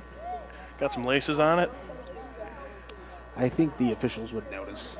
Oh, man, you could scuff it up a little bit. You know, it'll be all right. You're just really strong. You're just a really strong shot putter. The 1-2 from Tobias. Ooh, just missed. Tobias started to walk off the mound. He thought that was strike 3. And he's been getting that call pretty much all game. Yeah. It was close. I don't blame him for the premature walk-off, but, you know, saw what he saw, and we play on. Yeah. That's not our job, so. Nor would be a job that I would want. 2-2. Gill hits a fly ball to center field. Robinson reaches up to make the catch for out number 3. So once again, Valpo threatens, but they do not score in the inning. No runs, 1 hit, no errors, and a runner stranded at second. We go to the bottom of the 5th. Lake Central 5, Valparaiso nothing. Here on the Region Sports Network, the only game in town. Planting a tree, installing a fence, whether your project is big or small, NIPSCO reminds you to know what's below and contact 811 at least 2 full business days before doing any digging so that utility companies can mark the location of their underground lines. Contacting 811 is free and it's the law. Avoid possible penalties, costly repairs, or injuries. DIY or a pro, safety is in your hands. Every dig, every time. The Athletic Performance Factory is Northwest Indiana's premier athletic training center. The 40,000 square foot state-of-the-art facility features batting cages, a sand training room, a new outdoor turf infield, and so much more. Check out the facility for one of their daily classes at 3150 45th Street in Highland. Interested in signing up for team workouts or individual lessons? Check out their website at trainapf.com or contact them at 219-750-1087. Athletic Performance Factory, where athletes are made. LC coming about here on the bottom of the 5th inning with a 5-run lead. It'll be Brendan Smith, Ryder Fernandez, and Griffin Tobias as the scheduled hitters for the Indians as they look to remain undefeated in the DAC. Hand Valpo their first Duneland loss and continue their long DAC winning streak, as you talked about earlier, Mike DeWan. Yeah, at least I'm possibly not going to jinx them on that. You know, there's still a couple innings to go. You know, never say die. I may have just done it again, but they are, yeah, again, they've owned this conference, and they're looking to keep that trend going. Blake Shudick stays on the hill for the Vikings. He came on in relief of Adler Holt's last inning. Was able to stop the bleeding a little bit there as Lake Central sent 10 hitters to the plate in the 4th inning, a 5-run 4th. That saw them pick up 6 hits. Not terrible. Brendan Smith, first pitch swinging down the right field line. Foul. 0-1. Smith looking for. Go ahead. I'm sorry. Oh, sorry. I was just gonna say he's one of the lone Indians that are hitless. See, so you're picking this up. I was about to say he's looking for his first hit of the day. I know. Great minds, man. Oh, Mike DeWan doing his first high school baseball broadcast, doing a fantastic job. 0-2. You're buttering me up, man. Thank you, though. Thank you. I could ride off your coattails just about any day. So. No. The 0-2 misses inside. 1-2 to Smith. She is one of 3 Lake Central hitters in this order who has not scored today. I bet he's looking to join the party. You know, you kind of fear of missing out. Make that 4. The math doesn't work out if it's only 3. Math, never my strong suit. Hey, you and me both. That's why we're in this business. Oh, another. The 1-2 fouled in defense by the LC fans. He's got that off-speed pitch, a little bit of a curveball that really kind of throws you for a loop there. It's definitely nice to mix in with, you know, a little bit of speed there, and you know, kind of like what I'm seeing so far. Good mix of pitches. Here's Shudik with the 1-2. Breaking ball misses outside. 2-2. 0-3-1 for Valpo. 5-8-0 for the Indians here in this bottom of the fifth. Sun starting to set. Feel it getting a little bit cooler, but still an absolutely beautiful day for baseball. We're just getting closer and closer to summer, man. The sun's setting at a later time. It's love this kind of weather. You can't beat it around here. It'll probably be snowy next week, but we'll cross that bridge when we get there. I did get the weather alert, as it's now 3-2, that temperatures are supposed to drop on Thursday. You got a strong chance of rain Thursday and Friday. Gotta love it. No, not at all. 3-2 is hit 2-2. Malloy with the dive. The throw over to first in time. DJ Malloy. We've seen him with a couple very nice defensive plays at second base for the Vikings today. Add that one to the list. He's making a case, man. Again, only a sophomore. I love this young talent for Valpo. I mean, they got some. Again, 2 sophomore middle infielders. They are going to be. It's going to be a bright future for at least both of these guys, and probably the rest of this Valparaiso program. That brings up Ryder Fernandez, 1 for 2. Drove in around his last time up. Ended up coming around to score himself. Looks at a strike. 0-1 the count. Start him off with the off speed. I like it. Oh. As Fernandez has to duck out of the way of that one. 1-1. Nobody warming up in either team's bull. No, excuse me, Lake Central's got somebody starting to stretch out a little bit. I can hardly see over there because of the glare of the sun. Right? Swing and a miss. 1-2. Yeah, just stretching over there. He's not throwing yet, you know, just in case. Break glass in case of emergency, but things are looking good so far for Tobias. The 1-2 from Shudik's fastball that misses outside. 2-2. Again, stay with us after the game. We have 3 awards we're going to hand out, including the Crowell Company's Lantern Man Superhero of the Game. That's brought to you by the Crowell Companies. They're the insurance superheroes. Proud to recognize superheroes on the baseball diamond. Swing and a miss on a big cut by Fernandez. Strike number 3. First strikeout for Shudik. And that brings up Griffin Tobias. 1 for 2 with a run scored. Speaking of Crowell Company's Lantern Man Superheroes of the Game, this young man right here might be the leading candidate. He's making a case, for sure. Even got a hit last inning. Joined the party, so. Ground ball, slow roller to first. Kroll with an issue. He cannot scoop it up, but Shudik does a nice job covering the base.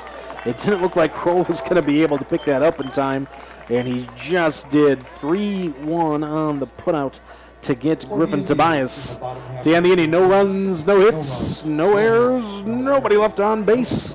We go to the 6th. Valpo coming to bat. Lake Central leads 5-0 here on game day on the Region Sports Network, the only game in town. Some see a student athlete working on a shot. We see a powerful lesson in persistence. Some see a student preparing for success on an exam. We see a student athlete preparing for success in life. Proud to keep education in front of athletics since 1903. Some see a student athlete working hard in the weight room. We see a future leader learning there are no shortcuts to success. Some see a start to a swim meet. We see the starting blocks for life. Proud to keep education in front of athletics since 1903. Scheduled hitters for the Vikings in their top half of the 6th inning. It's DJ Malloy, Caden Kroll, and Max Ream. That's the 2, 3, and 4 spots in the order as they try to solve Griffin Tobias, who has kept the Vikings in check, holding them to just 3 hits while striking out 7 so far here in 5 innings of work so far. Good day at the office. Very, very good day at the office. You want that every time out of your ace, especially against a team who's going to compete for that DAC title like the Valparaiso Vikings. Malloy 0 for 2 on the day. Struck out his last time up. Looks at a pitch low. Both these teams also met in the regional final, I believe. LC got the best of them on LC's run before they ended up losing to, who was that, Penn, I believe. They lost to Penn in the semis of semi-state. So these two teams are obviously very, very familiar with each other. The 2-0 was over for strike 1.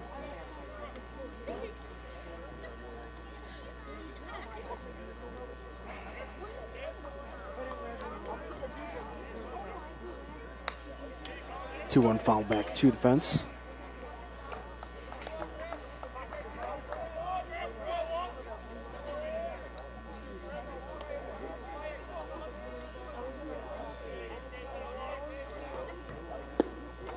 That one misses low. 3-2 the count. Seems like we haven't seen a full count from Tobias in a while. Nope, he did issue his first free pass of the season. That was all the way back in the first inning. There's a fly ball, hits foul territory down the right field line. Smith gave him chase, but he runs out of real estate. Way to fight and protect if you're Malloy. Gotta protect against a talented pitcher like this.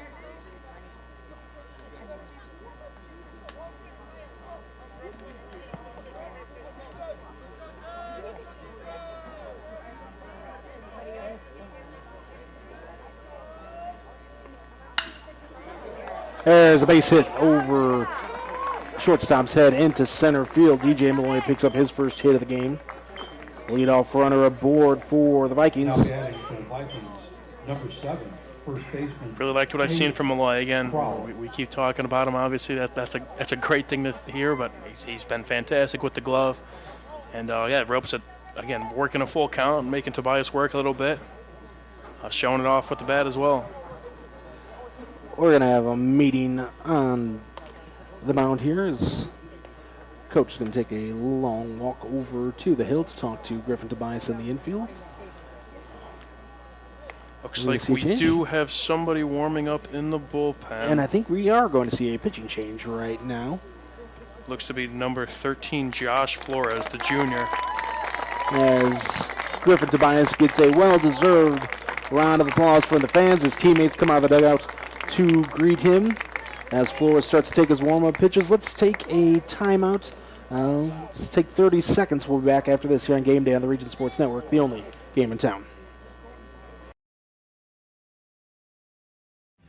Thinking about what to do after high school? Consider a career with Boilermakers Local 374. As a Boilermaker apprentice, you'll earn while you learn. We offer excellent wages and benefits, and as part of our no-cost hands-on apprenticeship program, you'll learn from the best in state-of-the-art training centers and on the job. Become a union Boilermaker and get on your way to a great career. Find out more, visit www.local374.org or call 219-845-1000.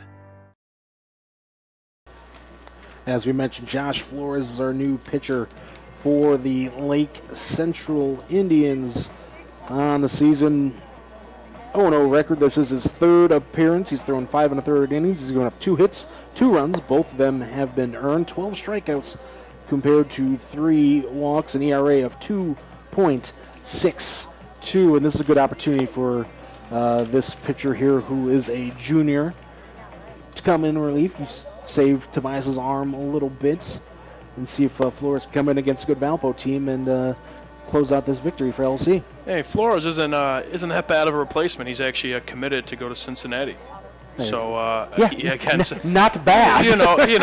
not bad to have a future Bearcat kind of waiting in your bullpen, and it's not maybe the ERA of 0 that Griffin Tobias has posted after his first few starts, but.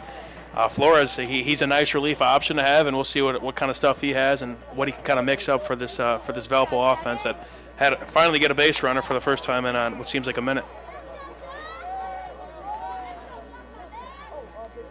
So runner on first, nobody out for Caden Kroll, who's 1 for 1 on the day. Drew a walk back in the first, singled in the fourth. And if you're Valpo, Tobias out of the game as there's a ball off of Arnold's glove.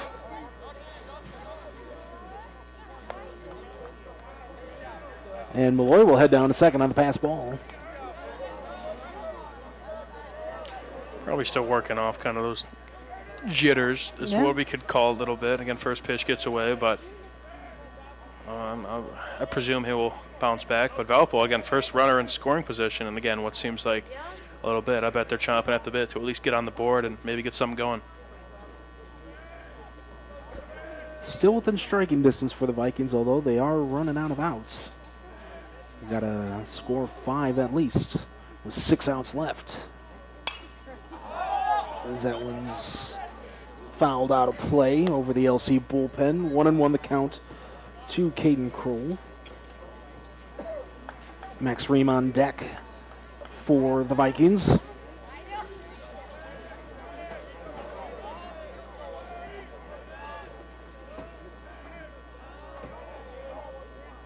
Looks at the runner. Here's the pitch. Swing and a miss. 1-2. Took something off that one, Mike.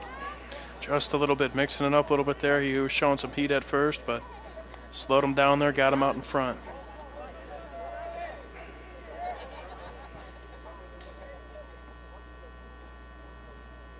The 1-2 jammed him, but it's going to get past the third baseman. We're going to have runners at the corners with nobody out. Kroll's second hit of the ball game. Yeah, he's gotten off to a fantastic start. Now he's got 5 hits and 7 at-bats this year? Or 8 at-bats, I should say. That's not a terrible start, again, for the junior, the future Fighting Irish. Go Irish. But, again, I'm really liking what I'm seeing from him, and he's only showing his prowess with the bat. We haven't even seen him pitched yet. But Ream 1 for 2. Singled back in the first inning. Got a chance to get the Vikings on the board here. That one somehow did not hit Ream in the helmet. Thank goodness. Those are scary. I flinched up here, I think, a little bit. It's and Flores, he's got some heat. Runners at the corners, nobody out here on the top of the 6th. That one just goes foul down the third base line. 1-1.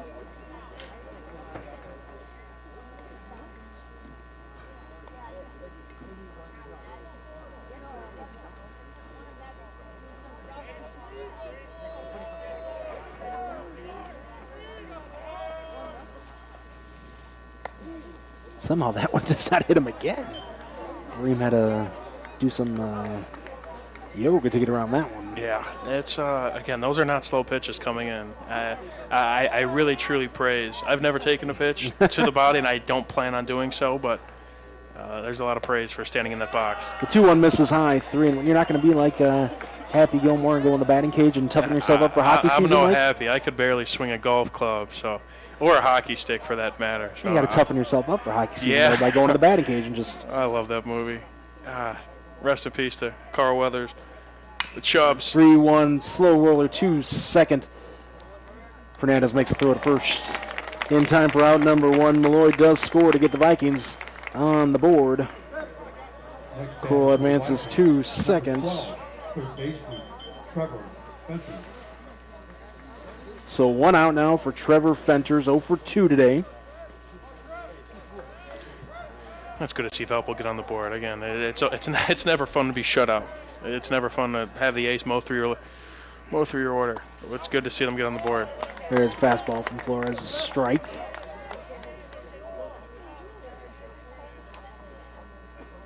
I think these two play tomorrow at Valparaiso. That's how conference works. There's strike 2 that Fenters takes a look at.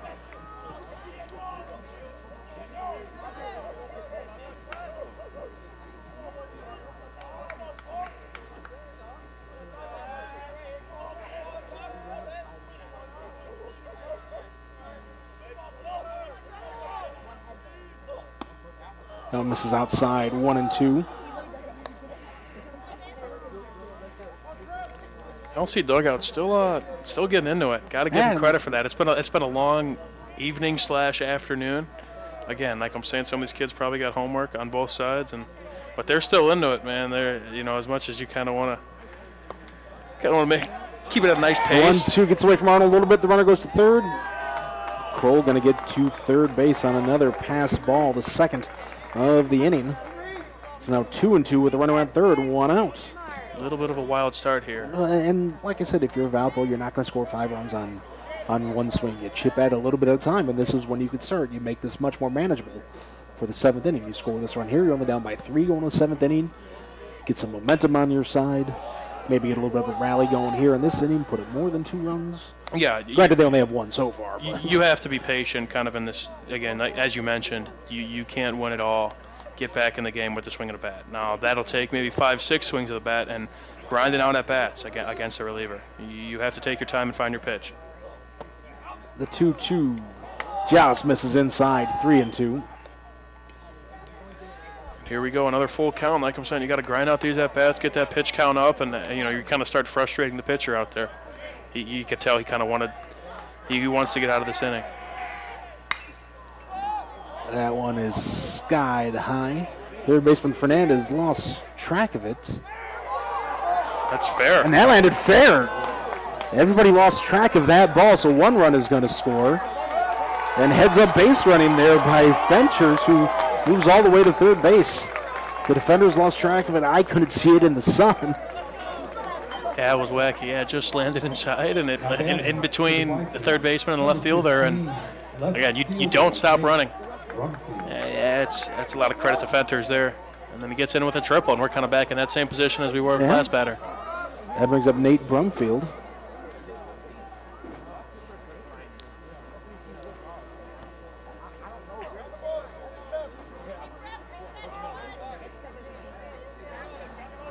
Yeah, Fernandez and Zadkowski totally lost track of that ball. Yeah, from looking at the flag, it's not as gusty, I think, as it was kind of early in the earlier parts of the game. So I don't know what exactly just lost it. Again, the sun was at his backside. I don't know.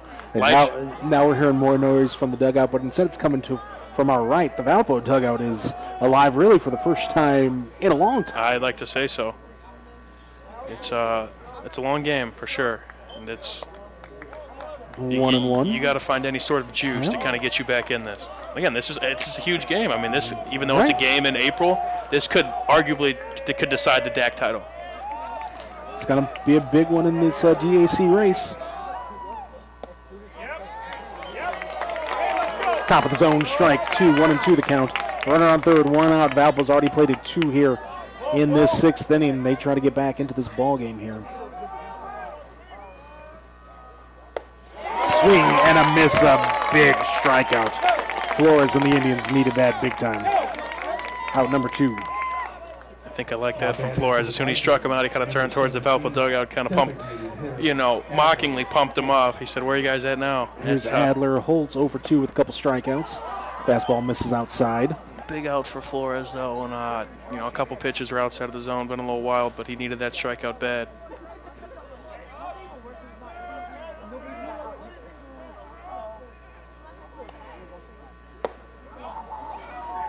Misses high, 2-0.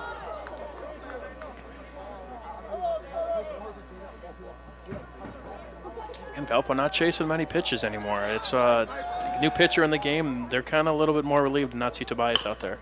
Chopper over Flores' head. Not going to be able to make the backhanded play. Quinn O'Brien runs, scores. That's a 5-3 ball game. Just like that.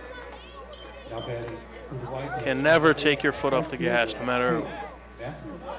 Brings up Caden Matthews. No matter what dugout you're in, you cannot take your foot off the gas. It's a game of rallies. I mean, it's 3 runs on 4 hits so far for Valpo here in this top of the 6th inning. Very similar to what we saw with LC and their spurt. A 5 in the bottom 4. Courtesy runner coming in over at first. Looks like number 5 for the Vikings. That is Matthew Sivanich. Junior outfielder, pitcher. See if, again, he could maybe swipe a base here, get a runner in scoring position, and maybe make this a one-run game. Or tie it up. Take a deep shot to 380 on the left. It's been... trying to think of the best way to describe this. Arnold's had a hard time catching Flores here. That's about 5 or 6 that have popped out of his glove. Some, a couple just fast balls. And we didn't see that at all with Tobias. Fouled out of play, 1-1. I think it really goes overlooked, the pitcher and catcher relationship. It is, Yeah. you have to be telepathic in a way, and you have to know, again, how he kind of throws his heaters, how much spin he has on his curveballs, and you could definitely see that Arnold's a little bit more comfortable with Tobias on the bump. But again, if you want to be a talented team, you have to gel with everybody. Pickoff attempts, not in time.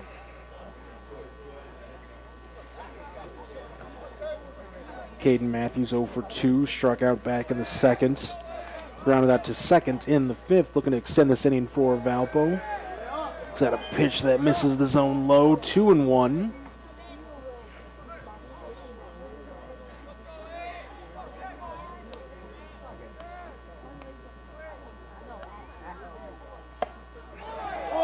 Three and 1 as that one misses high. Gabe Bush on deck for the Vikings. And he was the one who picked up a single last inning. And laid a bunt down. He's got some speed there in the 9-hole. He could cause some havoc if he lays another one down. Although there is 2 outs, but 3-1 misses inside and almost hits Matthews.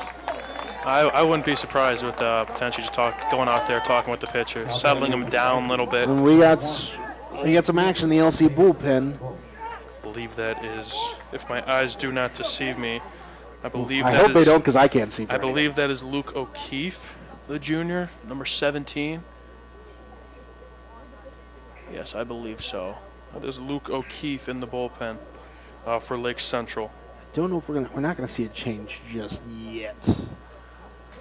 We may try and get him out of this inning and then potentially look for kind of a closing role for somebody in that top 7. But hey, we got to get there first. The tying run is on base for the Vikings, which, with the way Tobias was throwing in this ballgame, I didn't think we'd have an opportunity to say that for Valpo.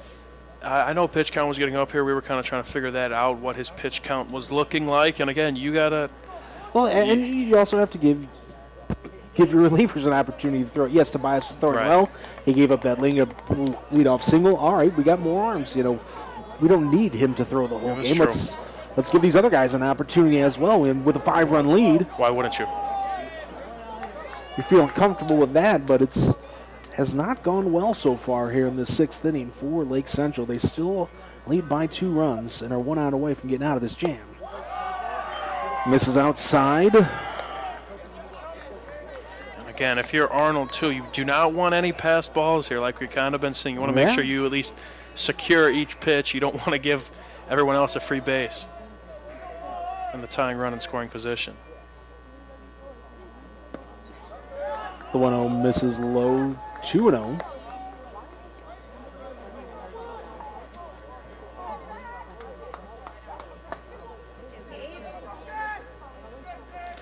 I think if you're Flores, you need a strike here. You need to get back in the count. That's a big pitch there. Yep. 2-1. Bush 1 for 2. Had that bunt single to lead off the 5th. Yeah, not showing again. I know there's 2 outs, but they're playing back on third base. He's got some speed. But he showed that. He's going to hit away. Or just 2-1 misses high. 3-1. Or just take. He's not challenging him.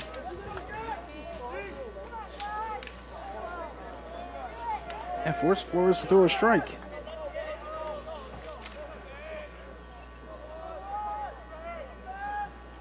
Here's the 3-1. That's a big strike there. There's a strike on the outside part of the plate, 3-2. And this may be the biggest pitch of the night up to this point.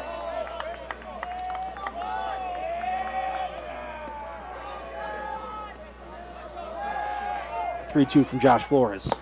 Swing and a miss. Strike number 3. But Valpo sends 8 hitters to the plate. They score 3 runs on 1, 2, 3, 4 hits and a walk. So 3 runs, 4 hits, and a couple runners left on base. We go to the bottom half of the 6th inning. We got ourselves a close ball game now. Lake Central 5, Valpo 3 here on the Region Sports Network, the only game in town. Some see a student athlete working on a shot. We see a powerful lesson in persistence. Some see a student preparing for success on an exam. We see a student athlete preparing for success in life. Proud to keep education in front of athletics since 1903. Back here at Lake Central High School, Nathan Laird, Mike Dewan. Got Justin Cole on production, Zach Zanelli on the camera. Chris Ramirez was here earlier. I'm not sure if he's still checking out the track meet here at LC. Michael Bradner's now in the house. Michael Bradner. Some reason. For Lake Central here in this 6th inning, it's the bottom third of the order. Drew Arnold, Parker Robinson, and Mike Zatkowski, as they try to give themselves a little bit more breathing room. They had a 5-run lead, and then Valpo puts a 3 spot in the top of the 6th, Mike Dewan. You got to keep going, both these teams, especially Lake Central. I think all the momentum has shifted to the guys in green. Of course, you wanted to maybe score a couple more runs if you're the Vikings, but nonetheless, we are back in this ballgame. Arnold will lead things. Oh, no, we're going to have a pinch hitter. I believe that is Zimmerman. That is Jacob Zimmerman, the junior first baseman and pitcher. Zimmerman on the season hitting .375. First looks pitch. at a strike.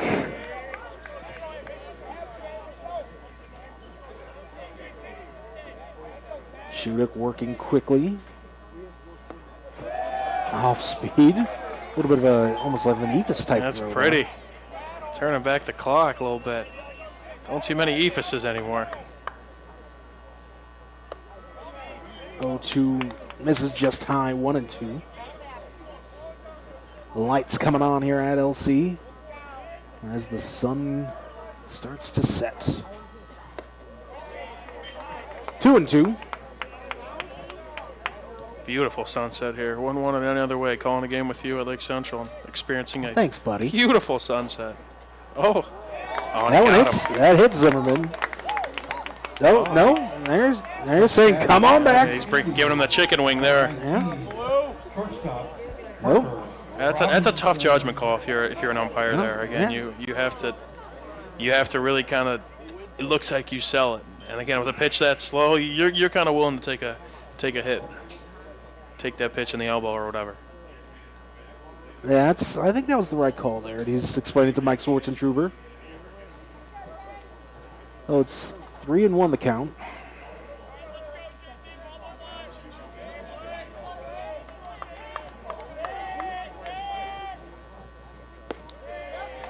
There's ball 4. So the result ends up being the same. No harm, no foul. Maybe a little boo-boo here and there. That's but why you don't use pen in your scorebook. That's a good point. Unless you're Michael Brett. Oh, he lives on the edge. You and I both Oh, know yes, that. if there's one thing I know about him, he lives on the edge. He lives on the edge. That'll bring up Parker Robinson, who is 2 for 2 on the day. Doing a scorebook and pen, that is crazy. That is, huh. Sorry, I'm still shook up over that. We're going to have a courtesy runner. Number 11, that is Jake Figg, going over to run. Parker Robinson, the freshman, we were told very highly regarded when it comes to prospect ranking. Really the top rated. Prospects. Class of 2027 for the state of Indiana. That's high praise, for sure. Oh, you know he's got to be good if he's a freshman breaking this lineup. Yeah, you know. And we saw him make an outstanding defensive play earlier in this game as well. 0-1. 2 for 2, make a great defensive play. Yeah, he's going to have a bright future here, for sure. I mean, he offers some unique size at the shortstop position. You don't see many 6'3" shortstops here at the high school level, but he's, again, he's going to have a very fun next 4 years here for the Indians. Takes that to right field. It's going to be caught on the run by Caden Matthews for out number 1. First time Parker Robinson's been sat down all day, and that brings up Mike Zatkowski, 1 for 2 with a run scored. Looks like the goal is to have Shudik finish this inning. Valpo's got no one in the pen here. I mean, makes sense, you know. He's been pitching pretty respectably so far. Again, a nice change of pace from Holtz from earlier. Pickoff attempt over at first.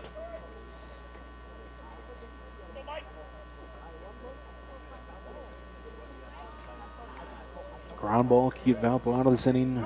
Just like that, runner takes off. Reams' throw is in time. Nice pick by DJ Malloy off the turf.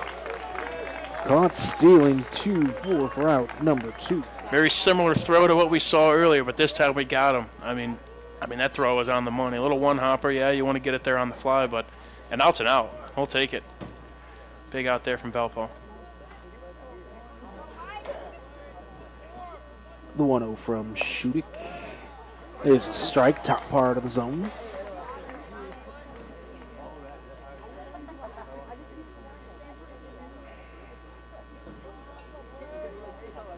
Here's the 1-1. Grounded to third. Ventures with the throw across the diamond in plenty of time. Out number 3 in the inning. No runs, no hits, no errors. Nobody left on base. And Valpo's down to their final 3 outs. Can they put up 2 runs to keep this ball game alive? We'll find out after this. You're watching Game Day here on the Region Sports Network, the only game in town. When life keeps you busy and you can't get to the store, shop online with Strachan Van Til To Go. Our to-go service is easy to use. Register using your rewards account information, fill your virtual card, and choose delivery or pickup. Once your order is in, our own Strachan Van Til team preps your order with care. With our to-go service, you can earn reward points and save time and money with our online coupons and weekly ad prices. Life made simple, shopping made easy. For more information or to sign up, visit shop.strachanvantil.com. Hi, I'm Crowell Company's Lantern Man.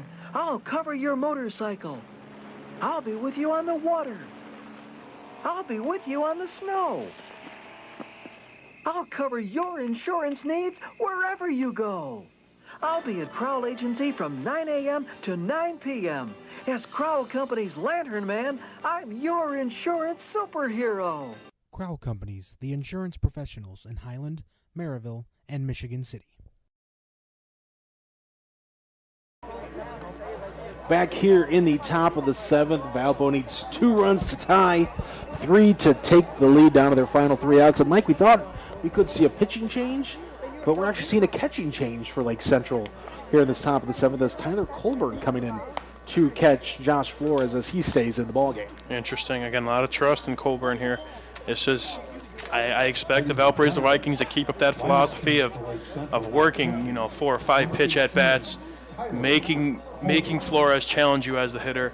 And hey, if a couple pitches are wild, hopefully Colburn could snag him, because this is rally time here for the Vikings.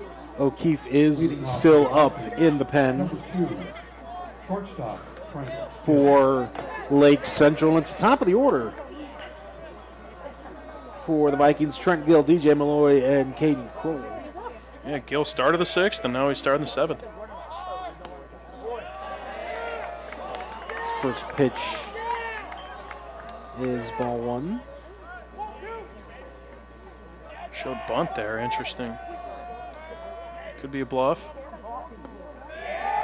That one misses low, 2-0. Again, if I'm Valpo here, I'm taking until I get a strike. You have to throw me a looking strike first, and then we could dance. Turo gets him in the helmet. And a little John back and forth. Trent Gill tosses his bat. The umpire's telling everybody, all right, relax. Now batting for the Vikings, number 10. Thank goodness for helmets. Oh. Yeah, the leadoff hitter is aboard, and I think that's going to be it for Josh Flores. Coach Schwartz and Schubert coming out And you wanted to give the young man a clean inning to start, but he struggled with his command last inning. Obviously struggling with it again here in the 7th, and you don't have much room to mess around with here. You're only up by 2 runs, tying runs at the plate. Not quite. Small margin for error, especially with the bats that we have following up here for the Vikings. So our new pitcher for Lake Central will be Luke O'Keefe, the junior. Let's learn more about him after this timeout. You're watching Game Day here on the Region Sports Network, the only game in town. When life keeps you busy and you can't get to the store, shop online with Strachan Van Til To Go. Our to-go service is easy to use. Register using your rewards account information, fill your virtual cart, and choose delivery or pickup. Once your order is in, our own Strachan Van Til team preps your order with care. With our to-go service, you can earn reward points and save time and money with our online coupons and weekly ad prices. Life made simple, shopping made easy. For more information or to sign up, visit shop.strachanvantil.com. Luke O'Keefe, our new pitcher for Lake Central. This is his 3rd appearance. 0-0 record on the season. He's thrown 4 innings, given up 1 hit, 1 run. It was earned for an ERA of 1.75. He struck out 7 hitters and walked 5.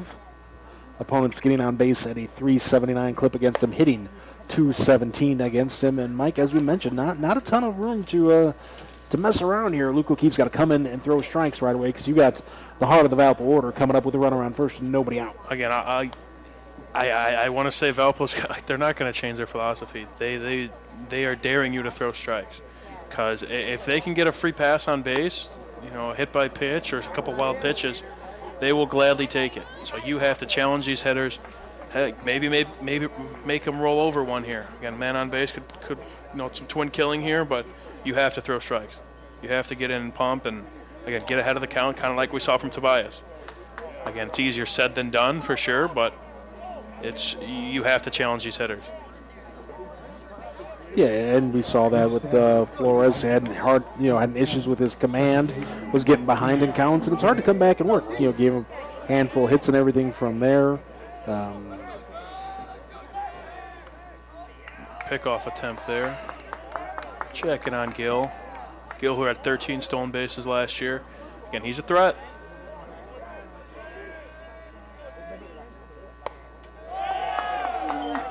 There's ball 1. Malloy hit a single last inning, came around and scored. Was one of the 3 runs for Valparaiso last inning.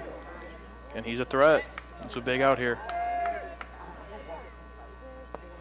Swing and a miss. 1-1. That's a big pitch for O'Keefe.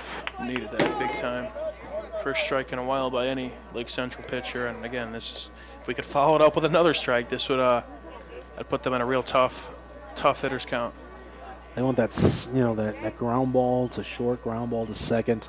Start that double play if you're LC. There's an off speed that just misses low. 2-1. That is a tough take right there. DJ Malloy 1 for 3 on the day with a run scored.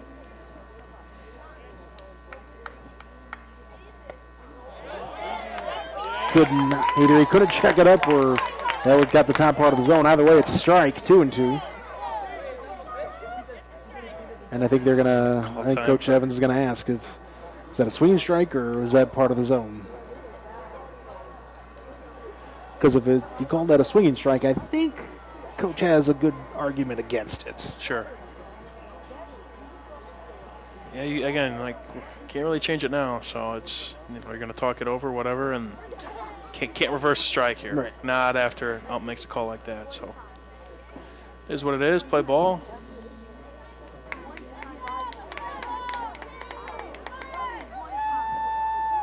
Got to respect them for pleading the case. Again, This is a nail-biting situation here, and every pitch really counts. But if you're a coach, you're not going to get that overturned. You just want to make sure your concerns are heard. Doesn't happen again, hopefully. But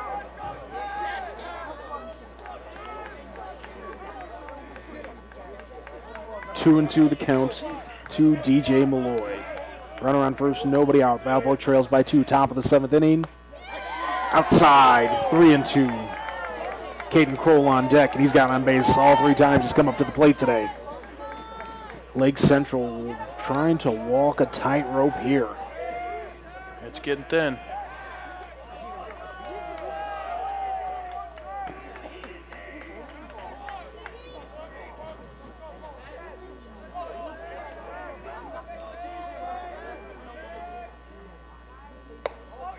Mm. 3-2 misses high and outside. Ball 4. Tying run at first base for the Vikings. For the Vikings, number 7, first baseman, Caden Kroll. That'll bring up Caden Kroll, 2 for 2 on the day. Runs scored. He's also drawn a walk. Yeah, this is one of the guys you may not want to see in this situation.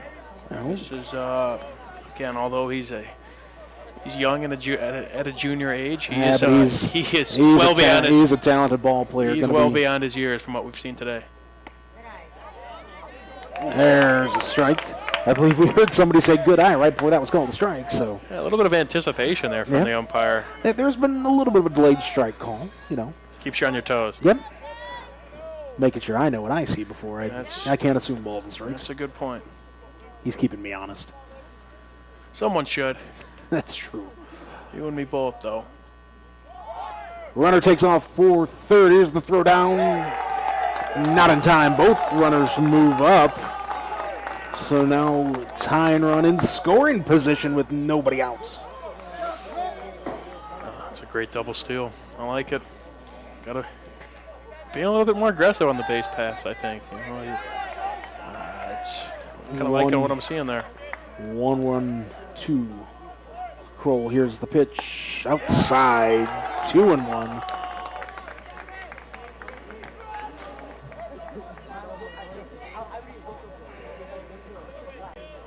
One swing of the bat, and we could be 5s up. That one fouled out of play over the LC bullpen into the parking lot. 2-2. So Lake Central trying to retire Caden Kroll for the first time all game. Tough ask. 2-2 pitch. I mean, I tried make him chase here. Again, you have a pitch to give. You just got to make sure it's something your catcher can handle so they don't get a free run here. The 2-2 misses high. The count is full. They went with the gas there. And just got up and away. This is going to be O'Keefe's inning. Nobody warming up in the LC pen. No, it is his game to win. And on the contrary. Here's the 3-2. There's a fly ball hit to center field. Nick Robinson goes back, makes the catch. The runner will tag and score. Sack fly for Caden Kroll. Makes it a 5-4 ball game. Runner moves up to third. Great at bat there. Tying just run. Just working. Now batting for the Vikings, number 4, catcher. Tying run is on third with 1 out. Max Ream up to the plate. He's 1 for 3 with a run driven in. Some late inning heroics so far for Valpo. 3 in the 6th, 1 in the 7th. He did go. Could not check up a swing. 0-1. That's a big call there. And Luke O'Keefe and the Indians need a strikeout. Oh yeah, here. infield in here too. You got to get it over these guys to tie this game up. Swing and a miss. 0-2. Huge pitch coming up for O'Keefe. We have not seen an 0-2 count in a long time for the Indians. This is a unfamiliar territory, and this is exactly what you want on the bump here. Trevor Fenter's on deck for Valpo. Can Max Ream be a hero in this ballgame? Swing and a miss. A 3-pitch strikeout, exactly what the Indians needed. Here comes Trevor Fenters. He had a most unconventional triple his last time up and scored. Left fielder and the third baseman lost track of the ball in the sky. Don't think that'll be the case this time around. It's gotten considerably darker since that 6th inning. That's for sure. Right around third, 2 outs. Ball gets away, but not far enough away from Colburn. 1-0. Again, you do have 2 bases to give. I know you want to be a little cautious. You don't want to You don't want to completely, walk two guys easily, but you do have somewhere to put him if you choose. Nate Broomfield on deck. Should Fenters keep this game alive? Looks at a strike at the top of the zone, 1-1. There's a big strike there. Needed that one bad. I take 1-1 over 2-0 any day of the week.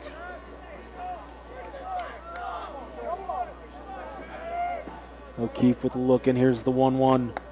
Swing and a miss, strike 2. And I've said the phrase walking the tightrope how many times this inning, and Lake Central is one strike away from doing that, stranding the tying run at third. Valpo had that there with one out. Can Lake Central get out of it with a pair of punch-outs? The 1-2. There's a shot up the middle, base hit. We are tied. Trevor Fenters comes through for the Vikings. We're not up at 5. RBI single. Great clutch hitting there with 2 strikes, Mike. That's not easy to do. Hang in there after 2 tough strikes. Everyone's cheering for anybody but you, and you come through big time for the Vikings. Just like that.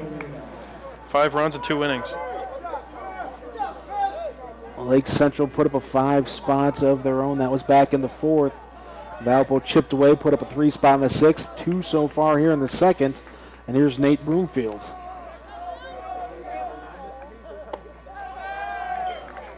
This is high, 1-0. Nobody in the Lake Central pen or Valpo.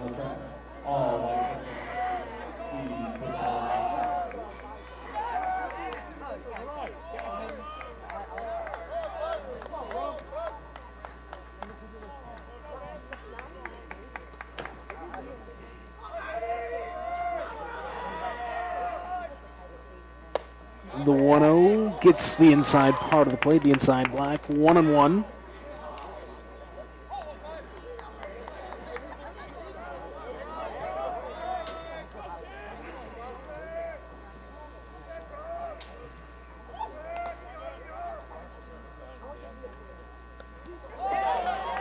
Ball's going to get away, and now the leading run is going to move into second base. Wow. It looks like it just missed him, obviously. Didn't send him the first yet. And they're bringing in 6 for a pinch runner. That is Oliver Holtz of Valparaiso, the junior outfielder and pitcher. Just like that, you have the tie-breaking run now on second base. Obviously, he has some speed. You rope in a single. You're up in front for the first time this game. The 2-1 pitch. Swing and a miss. Broomfield with a big hack there. Tied the count even at 2 for Lake Central. Looking ahead to the bottom of the 7th inning, because we will be playing that bottom of the 7th inning. It's top of the order coming up for the Indians. See if they're just tied or are they trailing. 3-2 now the count. That's a big stop there.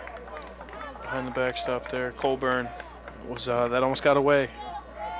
Rather have him at second than third.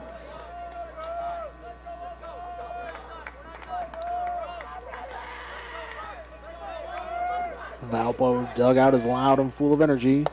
Ball 4. Broomfield will head to first with a 2-out walk. That brings up Adler Holtz. Number 17, designated. 1 for 3 today, a couple strikeouts, but he did single his last time up. Part of that 3-run 6th inning for the Vikings. Our starting pitcher. Breaking ball misses low. Boy, Mike, I thought we had our Crowell Company's Lantern Man Super of the game all figured out. Oh, we had a couple awards figured out. I think whoever drives in the winning run might be our superhero. That would be the leading candidate, in my opinion. Able to check up the swing, 2-0. Check the swing. Nice block there by Tyler Colburn to make sure that ball did not get away from him, because that runner at second base was ready to move to third.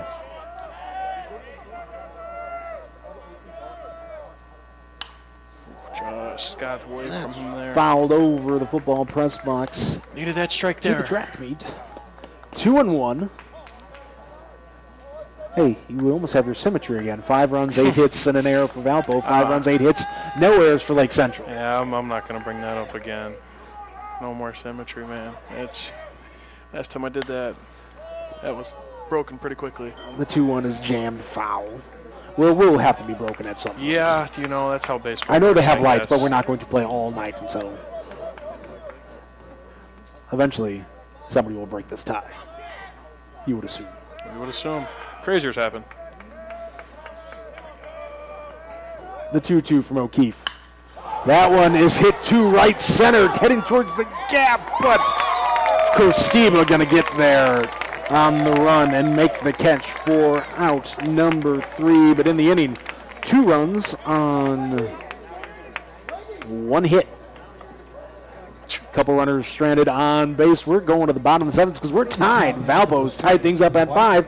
Lake Central coming to bat in the bottom of the 7th after this here on Game Day on the Region Sports Network, the only game in town. Thinking about what to do after high school? Consider a career with Boilermakers Local 374. As a Boilermaker apprentice, you'll earn while you learn. We offer excellent wages and benefits, and as part of our no-cost hands-on apprenticeship program, you'll learn from the best in state-of-the-art training centers and on the job. Become a union Boilermaker and get on your way to a great career. Find out more, visit www.local374.org or call 219-845-1000. Can't wait for summer, but dreading the heat because your old AC let you down? Don't sweat it out this summer. Call Economy Electric Heating and Cooling. The professionals there can fix you up. Install a central air unit that'll last for years. Your family deserves to stay comfortable. And with a 24/7 emergency service, comfort is just a phone call away. Give them a call at 219-923-4441 or check them out on the web at 4ajobdoneright.com. We're tied up at 5 here in the bottom of the 7th. For Lake Central, it is at the top of the order. Nick Robinson, Quinn O'Brien, and Drew Kostiba. And Nick Robinson coming to the plate makes some significance there. He was the last Indian hitter to pick up a hit, and that was back with 2 outs in the 4th. And Blake Shudick came in after that and has really kind of shut the door. He's been quite a glimpse. Again, that little mix of kind of that eephus / curveball, and he's also got a little heater in his back pocket. And he's given LC some fits. If there's a time for LC to get the bats back going, I think now wouldn't be a terrible time. They did have a base runner last inning, but he was caught stealing. Robinson shows bunt, pulls it back, looks at a ball up high. 1-0. And again, Robinson got his first stolen base of his career. We know he has that speed. If there's a way for him to get on, they may try and sneak another steal off of that. High again, 2-0. That was Parker Robinson who picked up that first stolen base. Nick has one as well. But was that his? Oh. Yeah, they both have one. Both Robinsons. 2-0. For Nick, that's his 9th stolen base of the season. I'll round it up, I guess, yeah. That's on me. Last names threw me for a loop there. That's all right. 2-1, swing and a miss, 2-2. Just like that, Blake Shudick's making a strong candidate to be that Crowd Company's Lantern Man superhero of the game. Quite an outing in relief. We'll see what he does from here on out, but it's been mighty impressive. And he's going to have a talk with Max Ream. Nobody up in the Valpo bullpen. Lake Central's got action down there. Mike, I'll let you try to see the number. I'm old, my eyesight's bad. It's a little dark now, man. I don't know. I think it's a single-digit number. I'll give us that. That's number 5 there. That's right. When you have a count like that.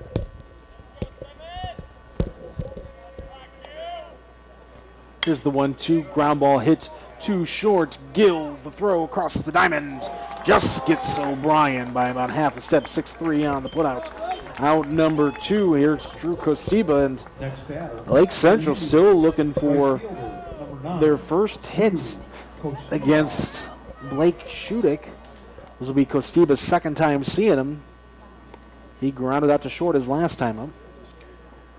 Yeah, he's mowing them down. This is a kind of talented lineup as they come here in the region, but it is a very gritty and impressive performance so far. He is on pace to at least, I think, win a award. I'm going to say that right now. He is. Oh, absolutely. given a fantastic outing here for the Vikings. First pitch misses high, 1-0.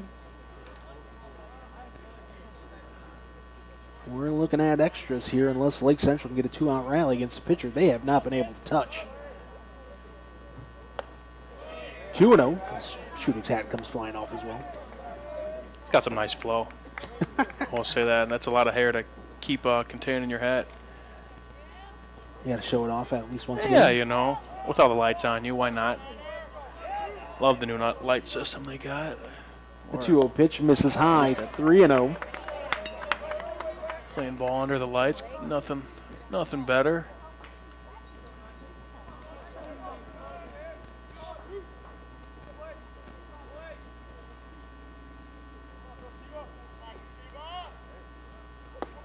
The 3-0. Cristobal looks at a strike.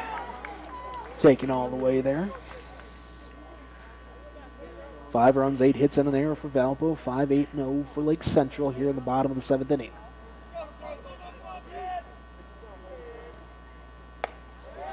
There's ball 4. Drew Cristobal draws a 2-out walk. Number 12, first baseman, Brendan. That'll bring up Brendan Smith. And if you're LC, I know Brendan Smith has had a tough night, 0 for 3, but if there's one guy you want at the plate who could hit one to the gap and possibly walk this thing off on one swing of the at-bat, is your best option. Yeah, although it's been a rough start so far, it's hey, the most important at-bat is the next one. And this would kind of rewrite all those wrongs he's had at the plate so far today. So far in this ball game, struck out in the first, popped up to second in the 4th, and grounded out to second in the 5th. Yeah, DJ Malloy's been a vacuum over there for Valpo at second base. Slow roller to first. Kroll with no issue picking that one up. 3 unassisted for out number 3. We get free baseball, Mike Dwan. We're tied up at 5. Valpo coming to bat in the top of the 8th after this here on the Region Sports Network, the only game in town.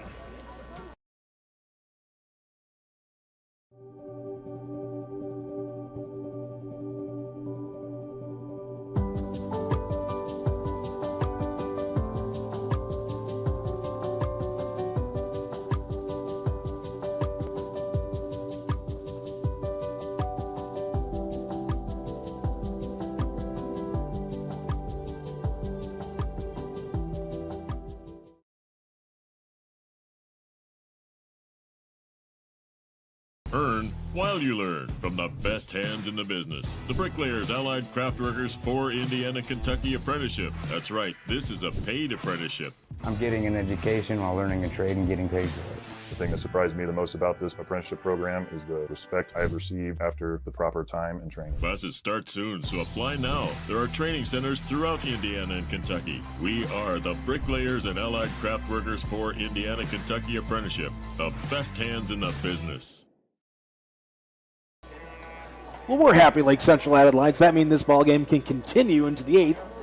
We would have played this game a year or two ago. In fact, I've done a Lake Central Valpo game that had to get called due to darkness. But we get to keep playing as we go to the 8th here of Valpo with a late game rally. 3 runs in the 6th, 2 in the 7th tied this ball game up. Lake Central's offense has really been shut down by Blake Shudick. And we are going to the 8th, and for Valpo, it's the 8, 9, and 1 hitters in the lineup. That's Caden Matthews, Gabe Bush, and Trent Gill. Got to get something going here for Valpo. Again, the last 2 innings, you have found a way to play a couple runs. Well, and all these guys have been pretty productive. And I like the way you described it as finding a way. You look at last inning, 2 runs on just 1 hit, but you had a sacrifice fly, hit by pitch, a walk. Before that, the triple taking advantage of, it wasn't an error, but a defensive miscue by Lake Central. You're taking advantage of these little opportunities that Lake Central is not able to put this ball game away, as the first pitch from O'Keefe is low for a ball. I mean, the most important part of that, the 3-column typical box score is runs. No one cares about how many hits you have. Nobody cares about how many errors you made. If you are winning, I'm sure some coaches do care about those errors. Right, but all the casuals out there. I mean, if you're looking, the R column is definitely the most important. Exactly, and it doesn't matter how it's done as long as you played a couple and maybe end up on top. The 1-1-2. Matthews misses low. He's 0 for 2 today. Struck out back in the second. Grounded out to second in the fifth. Drew a walk his last time up. That was part of that 3-run sixth inning for the Vikings. He's trying to get this eighth inning off to a good start. Looks like 21 Grant Mercer is warming up right now for Lake Central. The 2-1 misses high, much to the chagrin of the LC faithful here. 3-1. Valpo still nobody in the bullpen. They are still riding Shudik, and I kind of don't blame them. Big hack on 3-2, but Matthews comes up empty. The count is full. Luke O'Keefe on in his second inning of relief. Swing and a miss. Way to come back in that at bat for Luke O'Keefe to record the strikeout. And that brings up number 1, Gabe Bush, the center fielder, 1 for 3. Singled, stole a base back in the fifth inning. Also struck out and grounded out. Needs to be a table setter for the top of this Valpo order. There's a fly ball hit to shallow right field. Brendan Smith in foul territory makes the catch for a quick out number 2. 2 outs all of a sudden, and that'll bring up Trent Gill. 0 for 3 today, but he was hit by a pitch and scored. Part of that 2-run seventh inning, like I mentioned, taking advantage of some LC miscues. Gill, like many others, been getting a lot of at-bats. Now his third at-bat in the past 3 innings. He's getting his reps in, that's for sure. There's a strike from O'Keefe. Struck out in the first, struck out in the second. Flew out in the fifth, hit by a pitch and scored in the seventh. Time called behind home plate.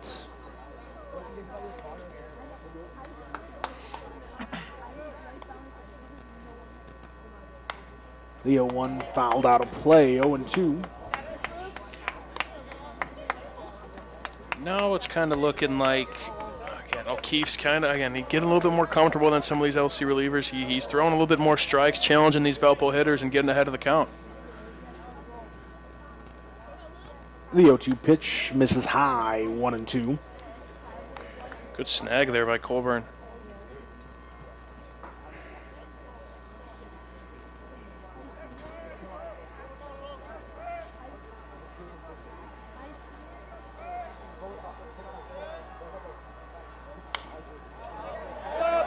Fouls, heads up to the track meet over there. You can hear it hit the football bleachers.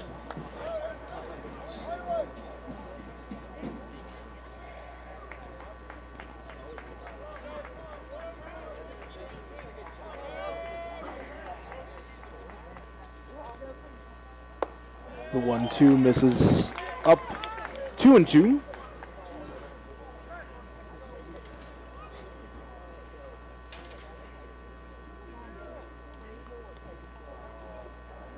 Another time behind home plate.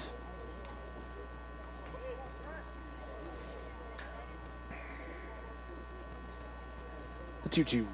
Swing and a miss. Gill down on strikes for the third time today. Lake Central needed that 1-2-3 inning after the way the bullpen has struggled the last two. Here in the eighth, the set for Luke O'Keefe to set Valpo down in order. Big for LC. No runs, no hits, no errors, nobody left on base. Lake Central coming to bat in the bottom of the eighth inning. We'll be back after this here on Game Day on the Region Sports Network, the only game in town.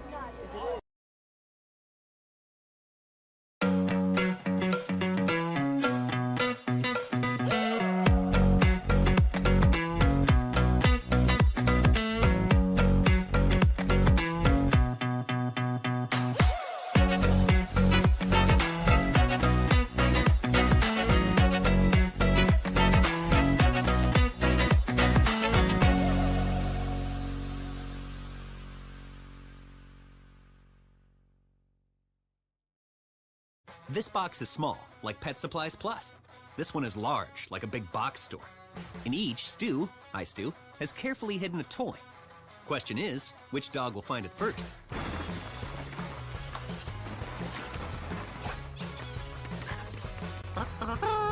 Ta-da!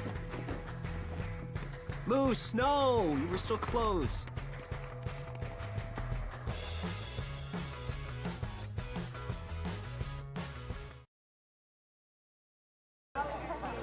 scheduled hitters for the Indians at the bottom of the 8th. It's Ryder Fernandez, Griffin Tobias, and Tyler Colburn. Number 5, Ryder Fernandez. Fernandez up first, 1 for 3 with an RBI and a run scored. That was all the way back. And the only inning Lake Central scored runs, that was the 4th inning. They put up 5 in that inning, and the offense hasn't done much after that. They don't have a hit after that. And Fernandez looks at strike 1. Plenty of movement on that first pitch. Just clipped the zone.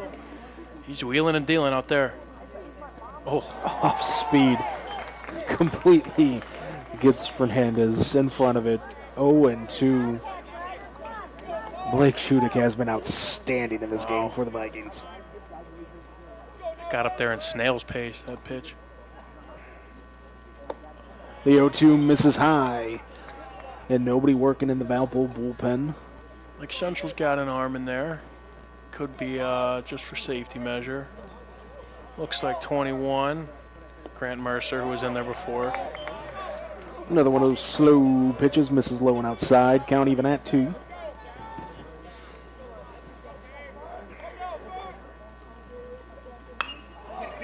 Grounder hit to third. Fenter's just in time.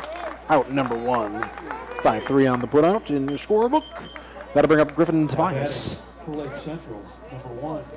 1 for 3. Tobias. Singled and scored back in the 4th.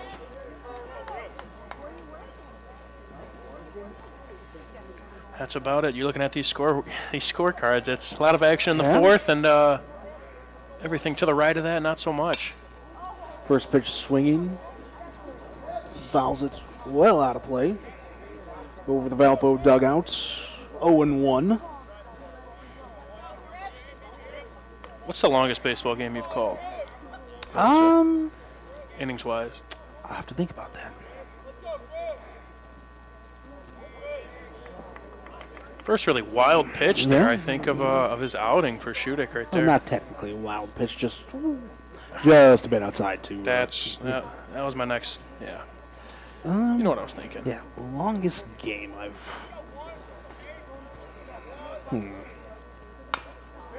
Slow roller past Shudick, but to Malloy at second. Easy toss. Out number 2. And the LC offense continues to struggle against Blake Shudick. That'll bring up Tyler Colburn. So it's pretty impressive. Now Colburn has not seen Shudick yet.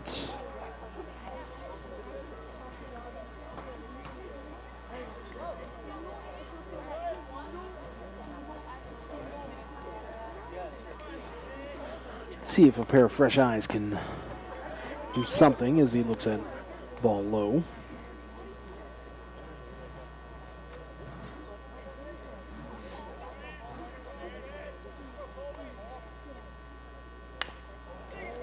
Chopper down to third base. Ventures with plenty of time. And a nice scoop by Caden Kroll. What a pick.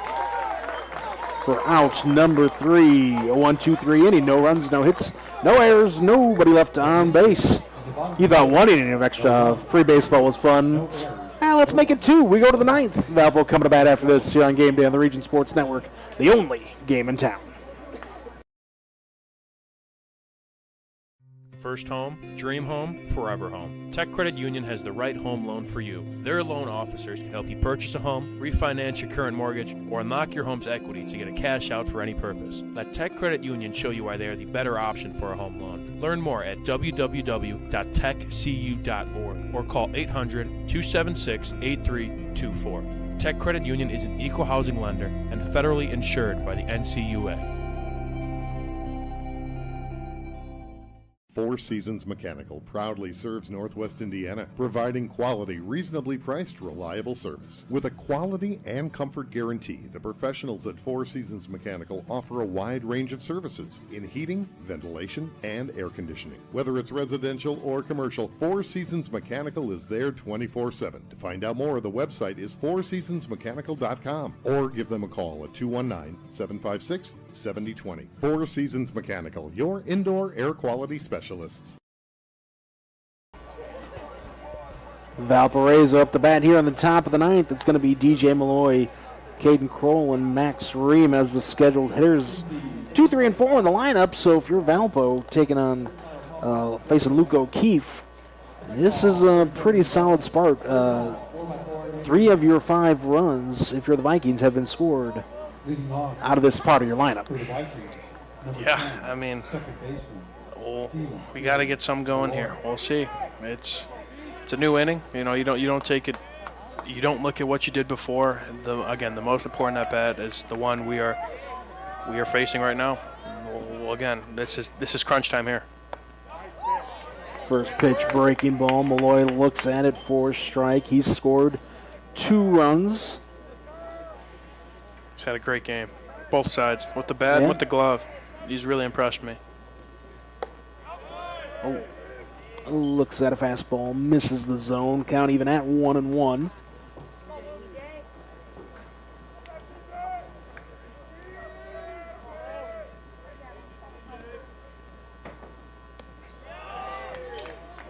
Two and 1 as that one's in the turf.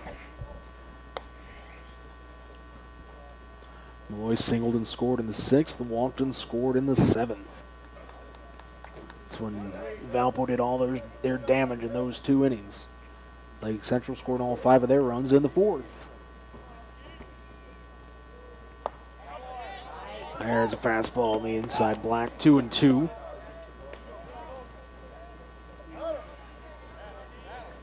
Again, LC had Mercer in the pen, but it's looking like kind of a relievers turned into a starters duel here.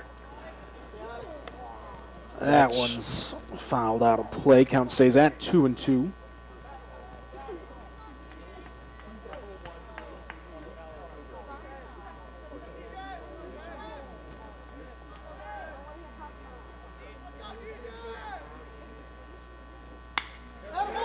There's a base hit to left field. Leadoff man aboard for the Vikings. 3rd straight at bat that DJ Malloy has been able to get on. That brings up Caden Kroll. Walked in the 1st, singled in the 4th, singled and scored in the 6th, and he had a sacrifice fly in the 7th. Just productive at bats all around. He's been a tough out. As of now, he's made something happen for this Valpo offense in some way, shape, or form in any of his 4 at bats. And he's played good defensive again, first base today. There's been a lot of great defensive. I mean, it's been a well-rounded game on both sides. We're seeing, again, just so much talent between these 2 DAC teams, and again, this game's huge. Although it's early April, Kroll showing bunt, pulls it back. Ball gets away from the catcher, but Malloy, I don't know if he didn't get a good read on it or he wasn't ready to go. It looked like that ball got away far enough that DJ Malloy could have had to second. I think potentially yes, but maybe a break there for LC. You know, maybe caught napping there on first base, and got to make him pay if you're the Indians. And if you have him at second, that's scoring position right there. That's a big difference. O'Keefe steps off the mound. He's really looking at that runner over there at first.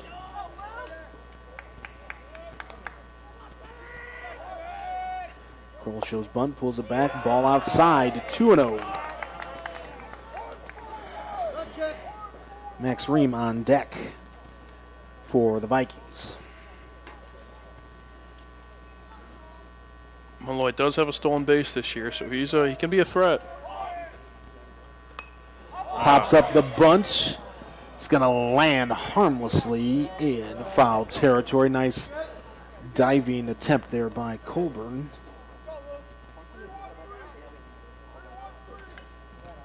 Two and 1 the count. Runner at first, nobody out, top of the 9th.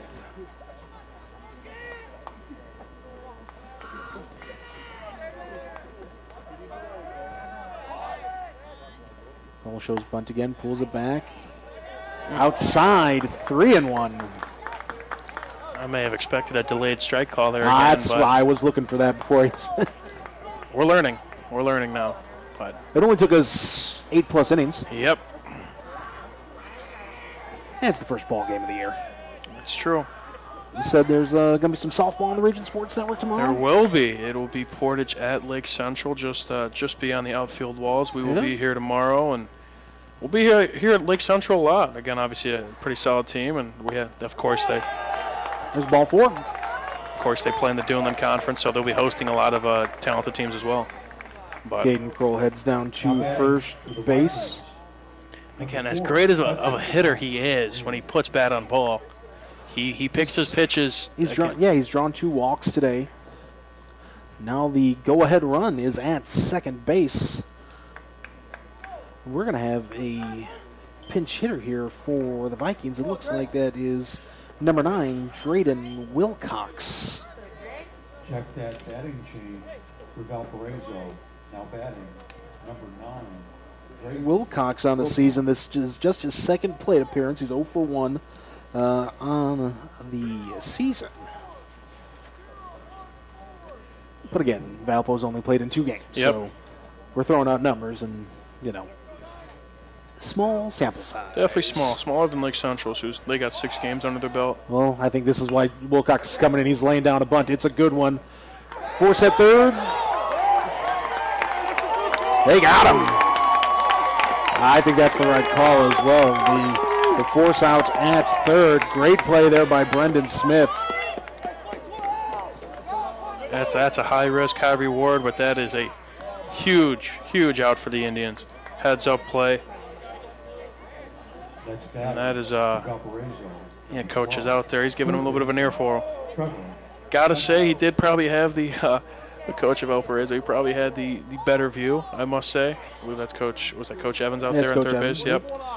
He definitely had a solid view, but of course, you're not going to like that call in that situation. Yeah. Yep. And they roll him out. Yeah. So they bring in Wilcox to lay the bunt down. He gets a little bit too much on it. Smith with a nice throw over to third to get the force out just in time. And that brings up Trevor Fenters, who tied this ball game up with an RBI. He's got a chance to give Valpo the lead with a single. First pitch swing and fouls it back to the netting, right by Zach Zanelli. Trooper out there. I think it's getting a little chilly. We cracked the window in here. It was nice and warm when we started this ball game, and now it's getting a little chilly. Zach's been outside this entire time, but he's a beast. He's tough. He'll be fine. The 0-1 to Fenters. Nope, we're going to step off the mound here. So runners on first and second, 1 out in the inning.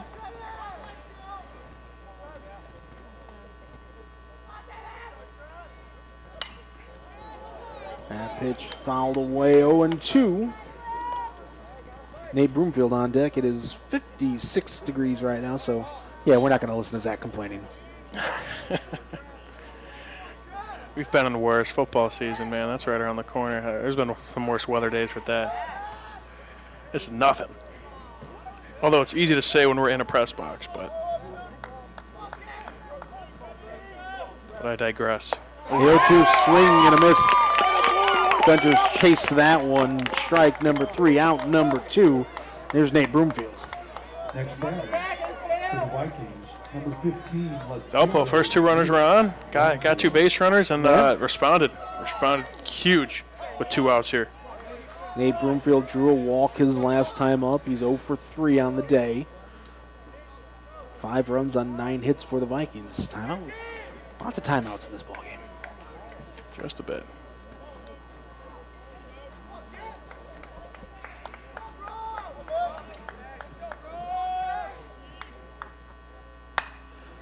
Slow roller to short. Robinson's throw to first in. Plenty of time. 6-3 on the putouts. The Lake Central gets out of a jam, as Mike mentioned. The first 2 runners aboard, and they are left there in the inning. No runs on 1 hit, no errors, and 2 runners left on base. We go to the bottom of the 9th. The Lake Central coming to bat. They're on game night. Yeah, it's not game day anymore. It's game night on the Region Sports Network, the only game in town. Hi, this is Tim down at Tire Pros and Auto Superstore, 5200 Cleveland in Maryville. 219-887-3333 is our phone number. We've been serving the region and building relationships with our valued customers for the past 23 years. We have a wide variety of services, quality tires with the best warranty in the nation, and some of the most skilled mechanics I've ever worked with. Let us exceed your expectations. We're setting a new standard. Come on down, ask for Mike or Tim. We'll take excellent care of you. Thank you. Blythe's Team Sports in Valparaiso is a leader in athletics apparel and equipment sales. With in-house production including screen printing, trophies, embroidery, and more, Blythe's can help you to create the perfect look. For more information, visit them online at teamblythes.com. Blythe's Team Sports in Valparaiso, where the athletes shop. It's the 8, 9, and 1 spots for LC here in the bottom of the ninth. That's Parker Robinson, Mike Zatkowski, and Nick Robinson. So we're tied up at 5. 5 runs, 9 hits in the air for Valpo. 5-8-0 for Lake Central. Mike, it looked like Lake Central was going to cruise in this one. They put up a 5 spot in the 4th. Griffin Tobias was dealing. Then the LC bullpen came in, and Valpo was able to put up 5 against the relievers. All the tables have turned. It's been night and day for both teams. It was, although Albert Holtz, who started for Valpo, he had a solid outing, but LC eventually got to him. Tobias was dealing, and then things have kind of switched. And Blake Shudik, who's still on the hill, came in that 4th inning for Valpo. Hasn't given up a hit. Fouled out of play. Parker Robinson, who is 2 for 3 today, singled, stole a base back in the 3rd. And again, you kind of get to this point where you got to kind of save some arms. RBI. We got a big game tomorrow. Again, same time at a different location for these two. High and inside, 1-1. But these games are, again, when two talented teams who are going to be in the running for the DAC trophy, you have to, again, you have to save these arms. You got to make sure they're in tip-top shape. And throw in your best guys. That one misses, 2-1. And still nobody in that Valpo pen. Lake Central's got some action down in theirs. They've had. On and off. Right. 2-1 foul back by us, 2-2.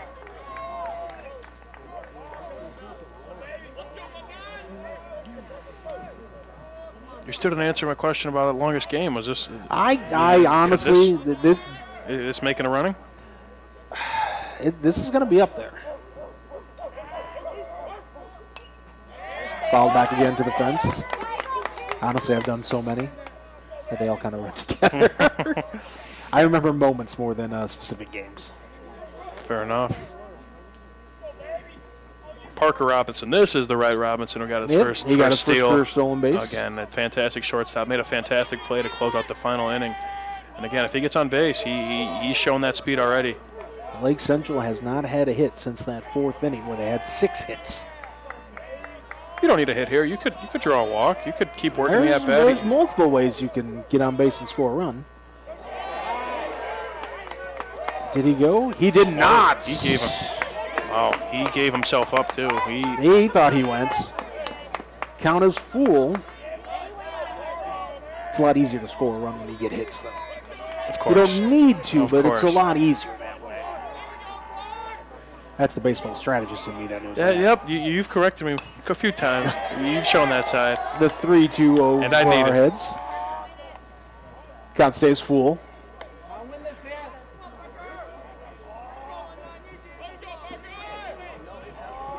I think, yeah.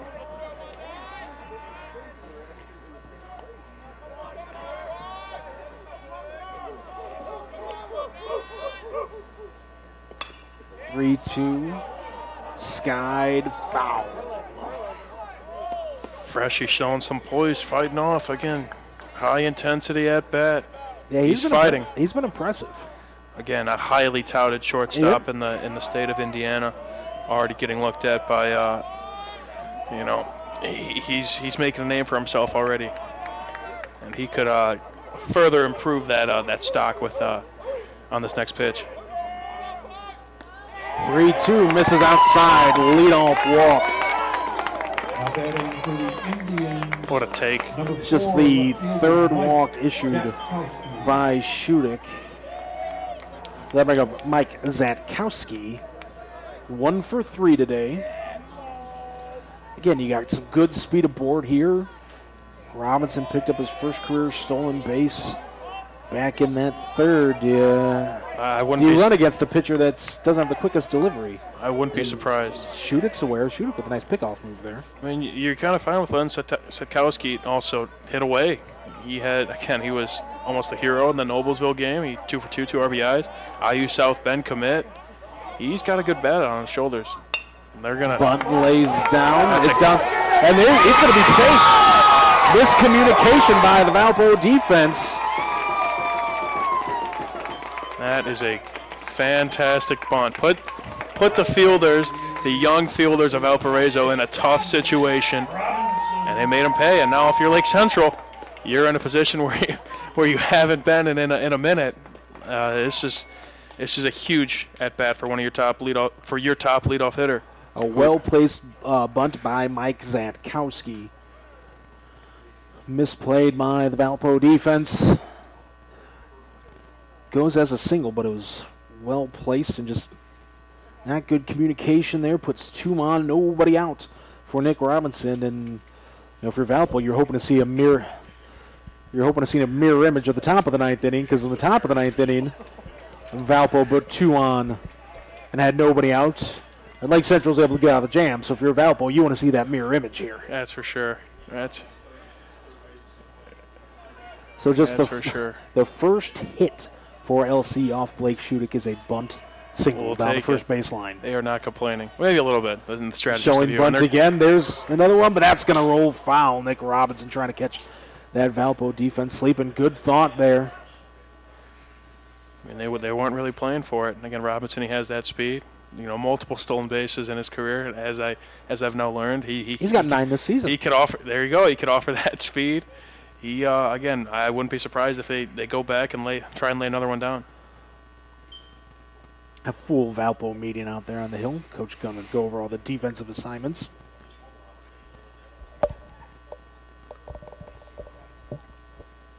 No one in the pen. All eyes are on this matchup here.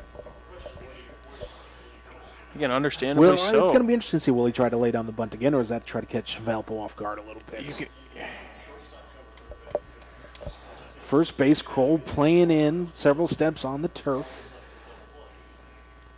I'd definitely like to say they talked about, again, bunt defense here. I think he lays also, down again, a double, you kind of got 2 quick runners there. I wouldn't be surprised for a double steal in one of these. He's going to lay down another bunt. Right back to Shudik. His only play is over at first. A lollipop throw gets the runner in time. But he got the job done. Runners in scoring position. That's exactly what you want. That's what you do. Quinn O'Brien, who singled back in the first, looking to end this ball game here. Runners on second and third, 1 out for LC here in the bottom of the 9th.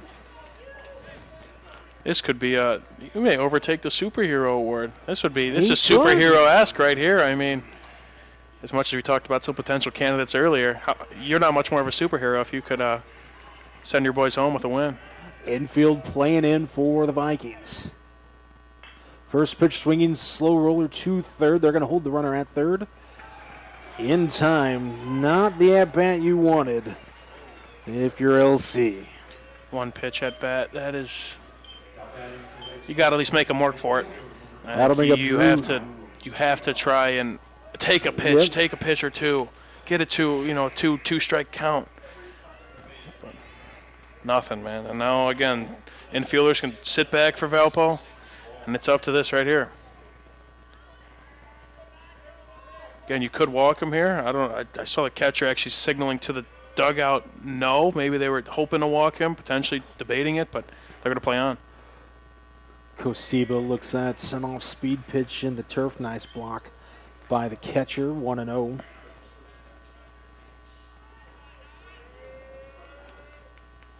Runners on second and third, 2 outs in the inning.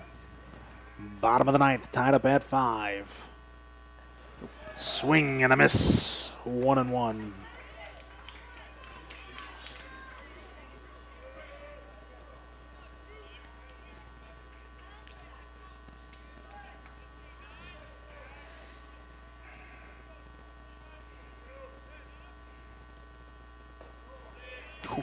Off speed misses high, 2-1.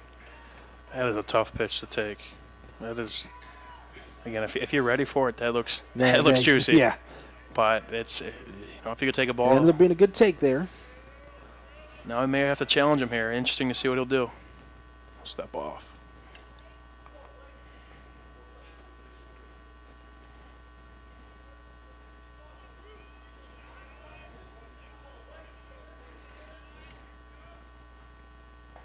Ugh. 2-1. Costiba looks at a strike, 2-2.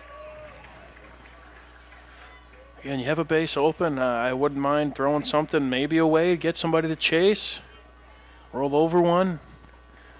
We'll see what he does here.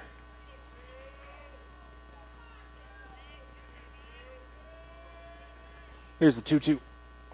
Swing and a miss, and Blake Shudick somehow gets out of that jam.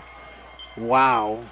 In the ninth for both teams, 2 runners on, nobody out. Neither team can score in that ninth inning. Talk about some clutch pitching, and we're going to go to the 10th. Valpo coming to bat. We're still tied up at 5. You're watching Game Night on the Region Sports Network, the only game in town.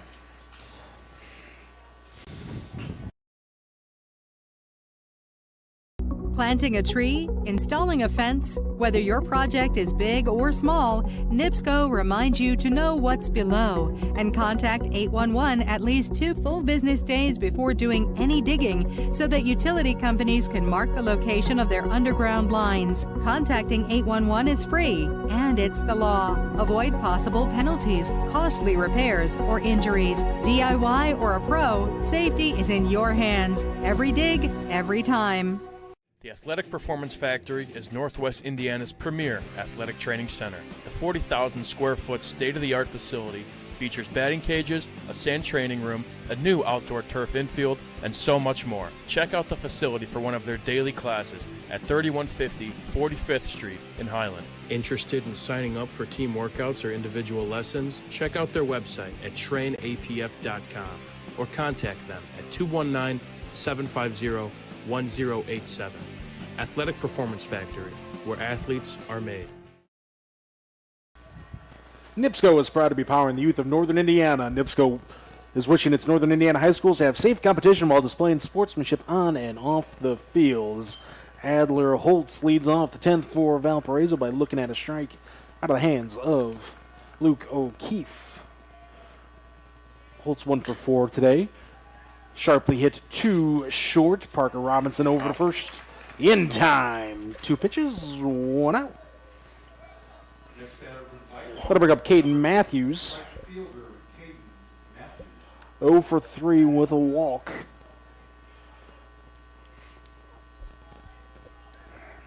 Believe it or not, there's some action in the Valparaiso bullpen. You got to wonder how many pitches Shudick's at. He's already pitched about 6. Getting towards 6 innings, 5 innings. He came in with 2 outs in the 4th. So he's he's got to be getting up there. It's outside 1-1.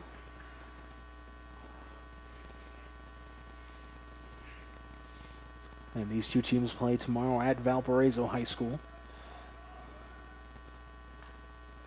Foul back to the net, 1-2.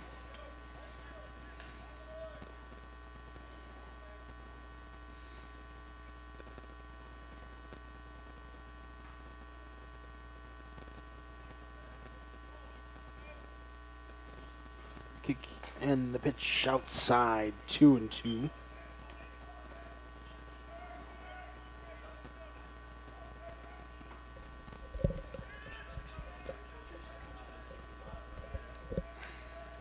We just got word O'Keefe's at 65 pitches now.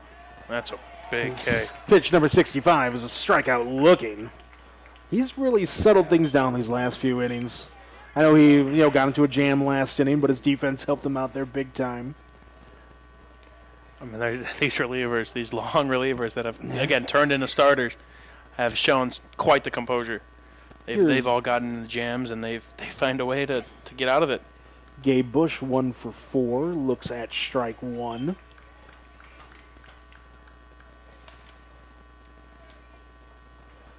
And because Lake Central batted around one inning and my score sheet only goes 10, what do we do? I'm going to have to go in the margins here.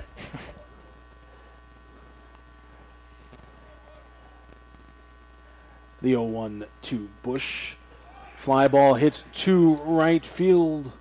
Costiba charges in, makes the catch for a quick out. Number 3 in the innings. No runs, no hits, no errors, nobody left on base. We go to the bottom of the 10th inning. Lake Central coming to bat. We're tied up at 5 here on Game Night on the Region Sports Network, the only game in town.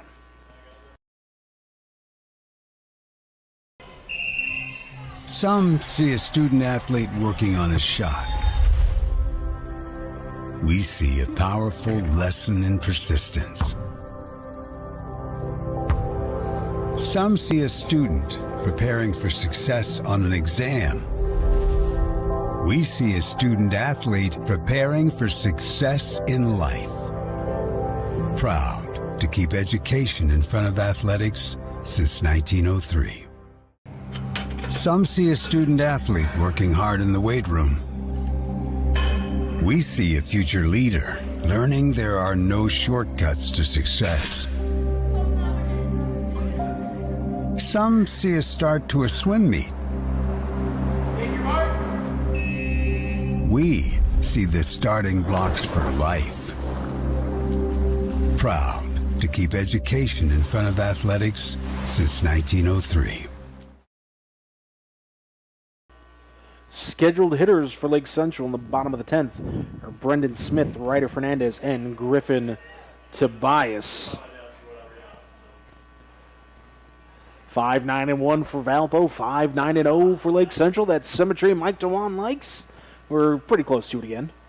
Yeah. As we are now in the bottom of the 10th. That screen is right. You see that bottom 10. 5 runs for LC in the 4th, for Valpo 3 in the 6th, 2 in the 7th. And then the pitching really kind of took over. Golden scoring opportunities for both teams in the 9th. Both teams in the 9th had their leadoff first 2 men aboard with nobody out, unable to score as Smith looks at a strike. He just picks up right where he left off. Shudik, he's just been a magician for the Vikings tonight. Ugh. Swing and a miss and a big hack by Smith, who's still looking for his first hit of the ball game. He's 0 for 4 today. He's at 77 pitches. What a heroic effort. Oh, just missed him. If you're Smith, you want to lean into that one a little bit. You probably could have sold that one. We've seen worse. I don't know if you've seen worse. You were talking about that story earlier. Getting caught 3 times on a... That's right. In one game. I mean, that's impressive. You got to try to do that. The 1-2 slow roller. Just going to go foul. Wow. Trevor Fenter's thought about picking that up earlier, but he made the wise play, let it roll. Definitely wise. Shudik, he's just been jamming these hitters. If he's not striking them out, I mean, it's everything that else he seems to get a bat on. It's Groundhog Day. The only hit against him was a bunt. And that was on the confusion of the first baseman, the second baseman, and Shudik. Other than that, I mean, it's nothing. He's doing a nice job changing speeds, changing eye level. I mean, if you don't know his name, I think you will now after this outing. There's a fly ball hit to left field. Broomfield camps underneath it. Makes the catch, out number 1. And that'll bring up Ryder Fernandez. 1 for 4 with an RBI and a run scored.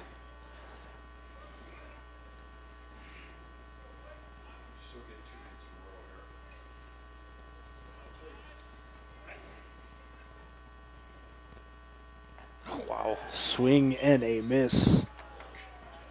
I mean, he is making these batters look silly. It is truly impressive. Ground ball right back to Shudik off his leg. Throws to first in time. Look at the big fella. 1-3 on the putout. Didn't panic when it fell out of his glove. That'll bring up Griffin Tobias.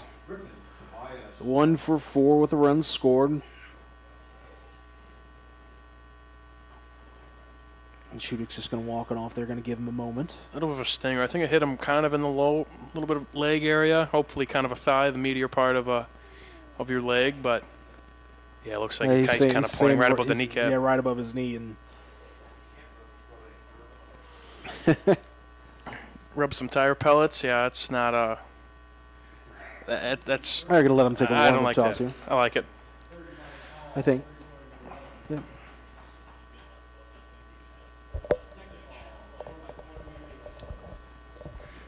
Now do you bunt one back to him now? Make him get off that mound. Test it out. Yeah, he looks good. Yep. Yeah, just one warm-up pitch. They say he's good to go. Good to see that he's able to stay in this ball game. Always. Brings up Griffin Tobias.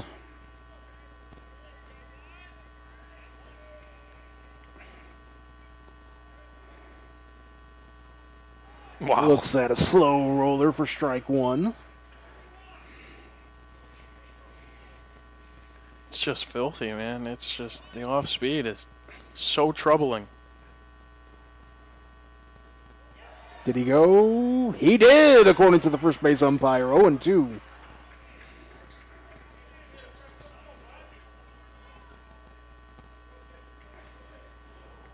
To Tobias. 2 outs here in the bottom of the 10th.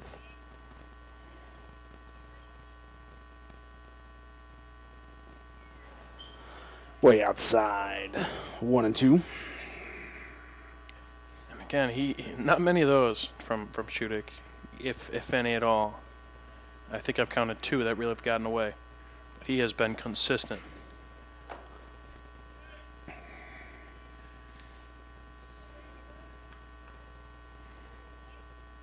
Shudik's going to step off the mound for this 1-2 pitch.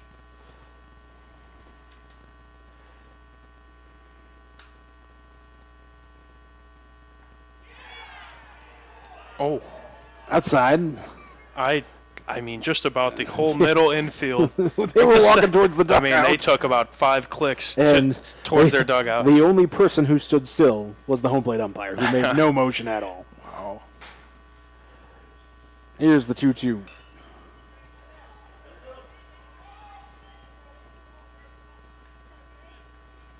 That was fascinating. Well, I mean, the whole defense, man. It's like they were all in unison, too. Literally.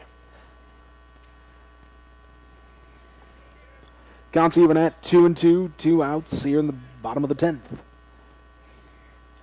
Blake Shudik's been masterful in relief for Valpo.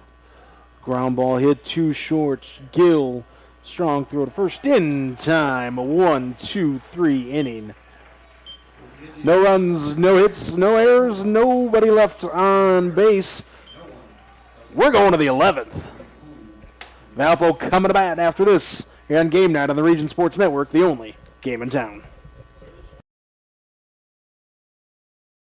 When life keeps you busy and you can't get to the store, shop online with Strachan Van Til To Go. Our to-go service is easy to use. Register using your rewards account information, fill your virtual cart, and choose delivery or pickup. Once your order is in, our own Strachan Van Til team preps your order with care. With our to-go service, you can earn reward points and save time and money with our online coupons and weekly ad prices. Life made simple, shopping made easy. For more information or to sign up, visit shop.strachanvantil.com. Hi, I'm Crowell Company's Lantern Man.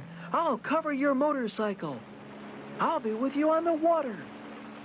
I'll be with you on the snow.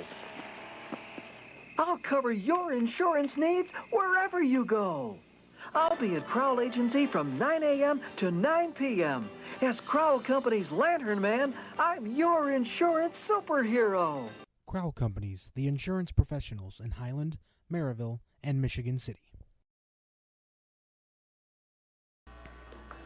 Scheduled hitters for the Vikings here in the top of the 11th. It's the top of the order. That's Trent Gill, DJ Malloy, and Caden Kroll. And they've had to clear the scoreboard here at Lake Central, so we just got to remember 5 in the fourth for LC, 3 in the second for Valpo, 2 in the seventh. 2 in the seventh. As Luke O'Keefe is still dealing for the Indians. First pitch strike to Gill, who is 0 for 4 today. Struck out 3 times, but he was hit by a pitch and scored. Part of that 2-run 7th inning. Ooh.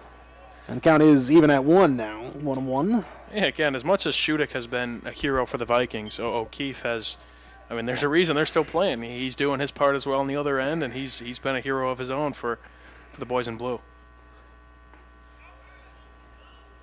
Breaking ball misses outside, 2-1.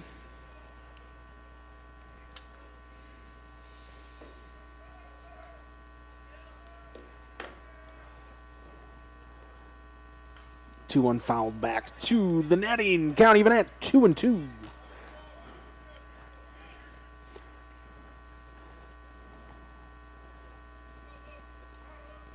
You asked me longest game I've ever broadcast. This is probably it at this point. We've done it. We've made history. Well, we've done nothing. That's outside 3-2. You and I have had no. This would definitely be my longest and shortest. So. Yeah, next time we do a 7-inning game, it's going to feel like a breeze. I know, man. Just wait till you get a 5-inning. Dude. Run-shortened game. There's such thing. Oh, yeah. 10 runs after 5. Yep. The 3-2. Just hard to believe.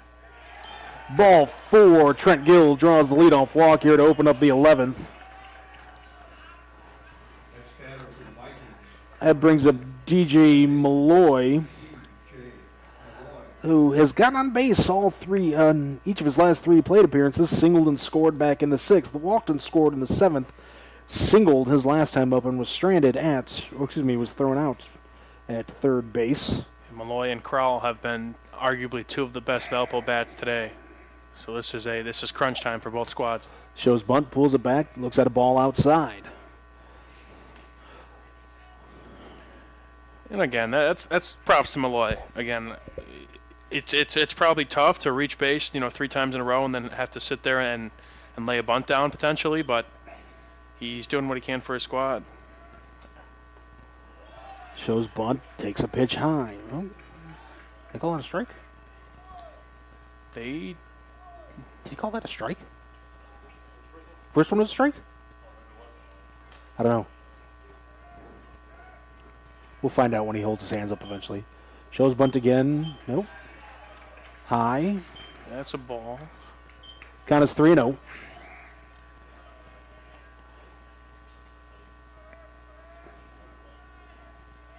Pickoff attempt over at first. Back in time. Trent Gill, the runner at first. DJ Malloy, 3-0 count to him at the plate. He's showing bunt again.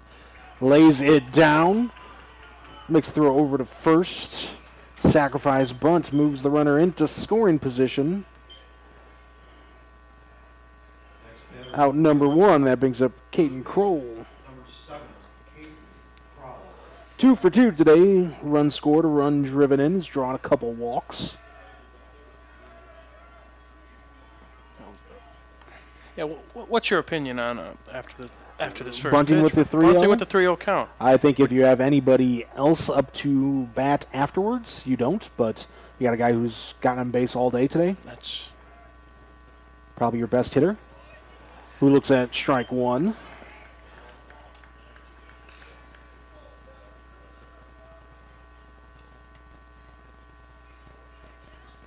It's interesting. I don't know. I'd maybe consider potentially taking a pitch, see if he throws me a strike. Yeah. It's, one of those damned if you do, damned if you don't kind of moments. But I'd say darned. Sorry. Darned. There's a deep fly ball hit to right field. Costiba going back on the warning track makes the catch. Runner's going to advance to third. But Drew Costiba got a good read on that one, was able to bring it in. We felt good about that one. You got to wonder how many other, how many parks could keep that in. Not too many. And if it's still bright and warm outside, that probably travels a little bit further. Could be a little warning track shot. Or That beyond that. Max Ream, run around third, 2 outs. Pitch misses low and outside.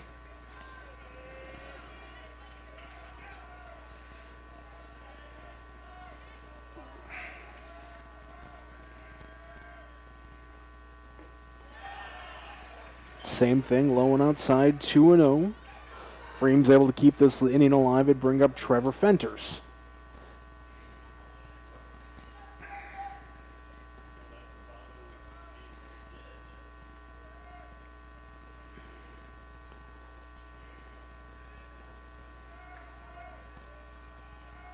At time.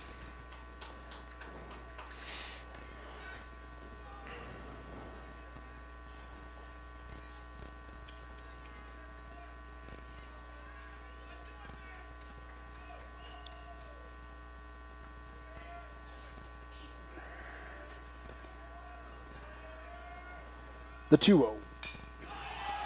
Popped up, foul territory. Brendan Smith gives chase, but he's going to, make a jumping attempt over the fence. He goes head over the heels over the fence. It looks like he's okay. That's a heck of an effort right there. His momentum carried him over. He's fine, so I can chuckle a little bit. Doesn't make the catch, unfortunately, for him. That's a heck of an effort. That's a great effort by Brendan Smith. That one ends up being just a long strike. Yeah. And a much-needed one. Would have liked the out, but 2-1 to Ream. Run around third, 2 outs, top of the 11th.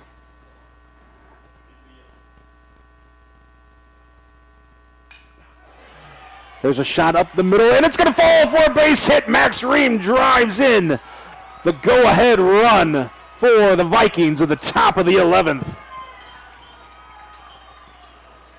Trent Gill scores. It's a 6-5 Valpo lead.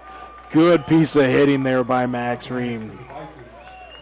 Looks like O'Keefe is down, unfortunately. I don't know what happened. I went to the scorecard, and he is. Yeah, I didn't see it either. Well, that's a good piece of hitting there. Again, it's clutch moments right now. Again, what was it? 1 strike, 2-1 count.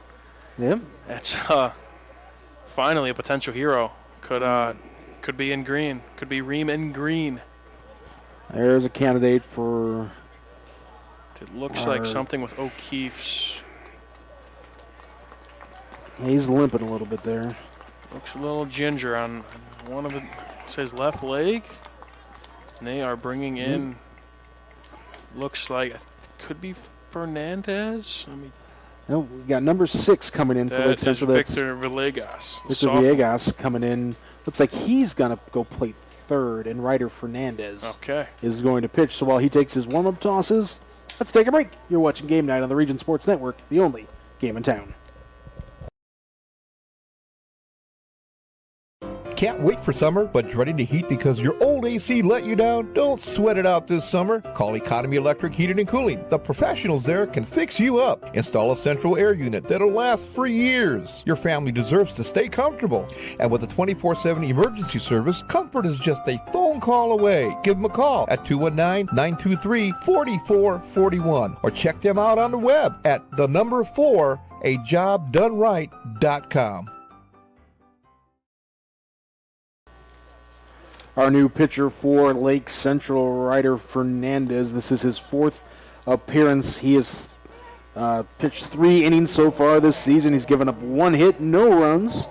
He struck out 2 and walked 2. Opponents are getting on base at a 308 clip against him, hitting 100 against him. He has hit 2 batters. Hope Luke O'Keefe is okay. Didn't see what happened. I was like you, Mike. I was looking down right in my scorebook, and I thought he kind of, I don't want to say collapsed, but just kind of fell to the ground in kind of disappointment, but looked like something with his leg. And yeah, he was limping pretty good coming off that field. So here's Trevor Fenters, run around first, 2 outs. Valpo's already broken this 5-5 tie with a run here in the top of the 11th.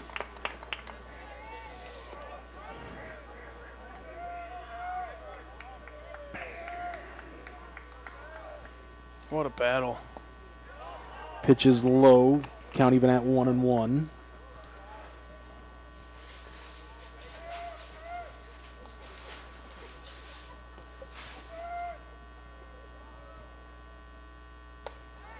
Off-speed pitch. Strike 2. Those are so pretty. Good off-speed pitch to catch you. I haven't seen a lot of them today, especially out of plate. No, we're getting used to it. But 1-2 the count. 2-2 as that one misses low.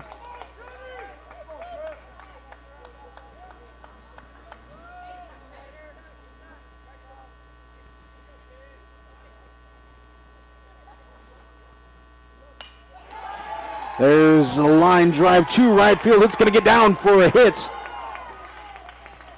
Have runners at the corners for the Vikings here with 2 outs after that 2-out single for Trevor Fenters. That brings up Nate Broomfield. Brumfield, although does not have a hit tonight, things could get a little bit dangerous here for the Indians if they don't take care of business here. Yeah, he's 0 for 4 today. He's drawn a walk. Valpo trying to add an insurance run here. They already lead 6-5 here in the top of the 11th. Off speed, misses outside.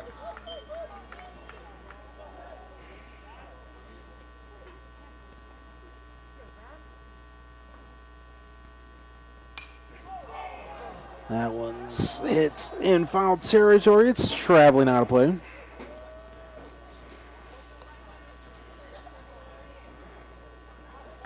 Very similar play to what we saw a couple batters ago with.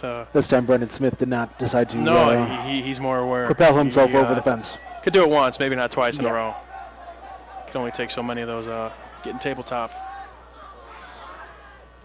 The 1-1. Off speed. Looks at strike, does Brumfield. 1-2, 2 outs, runners at the corners. 6-11-1 for Valpo, 5-9-0 for LC.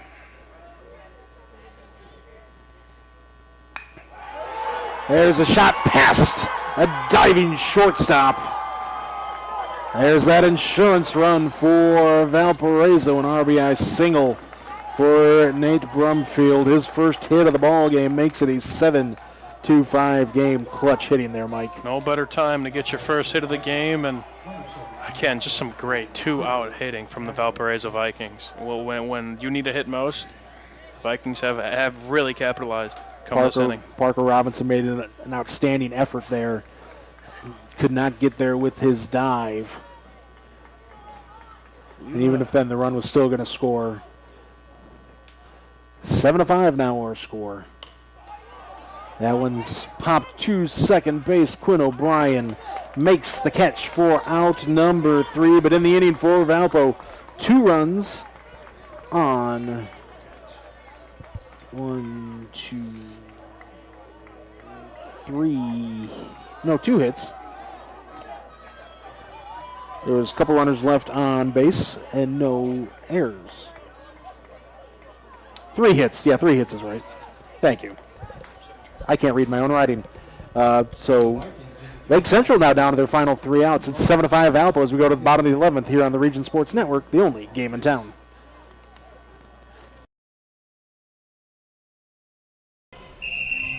Some see a student athlete working on a shot.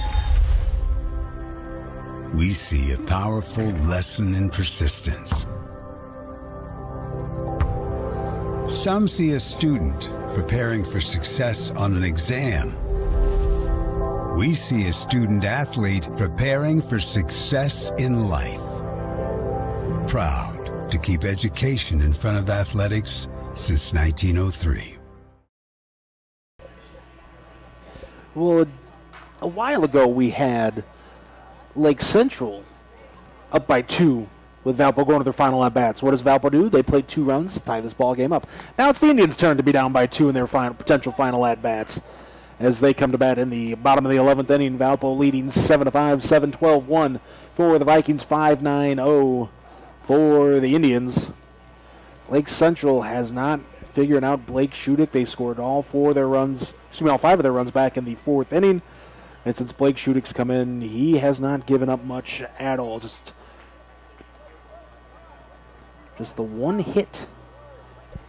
He shot us some jams in 6 1/3 innings. And again, that hit was the bunt. That was there a little bit of confusion. I mean, he is just unstoppable. We talked about a lot of these key players that are, potentially playing at the next level. And, you got a Notre Dame commit, you got a couple IU guys. But, I mean, the real hero tonight so far has been Blake Shudick. We'll name our Crowd Company's Lantern Man superhero of the game after this ball game. We'll do that right after this game ends as Tyler Colburn comes up to the plate. Fouls it back to the fence, 0-1.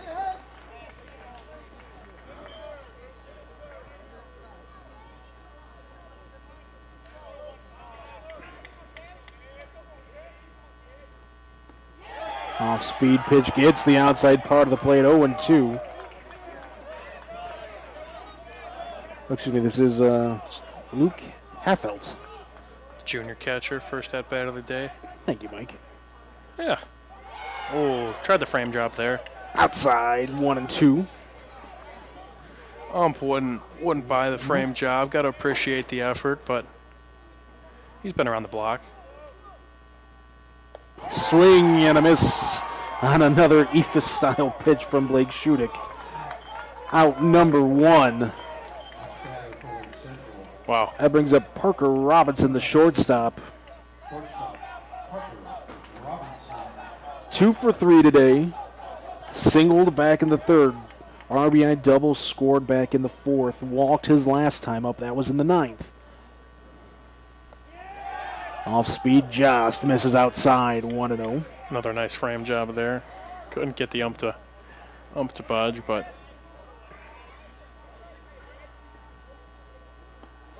that time. There's a strike on the fastball.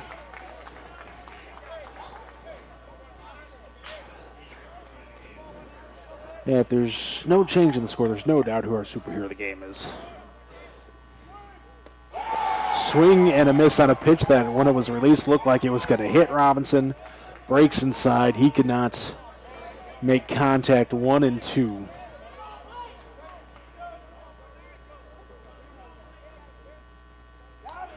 Oh, Robinson just gets a small piece of that one to stay alive. He's fighting. Adam leaning out in front of that one. Just, again, it looks so hittable, and then it just eludes your bat. That's really it.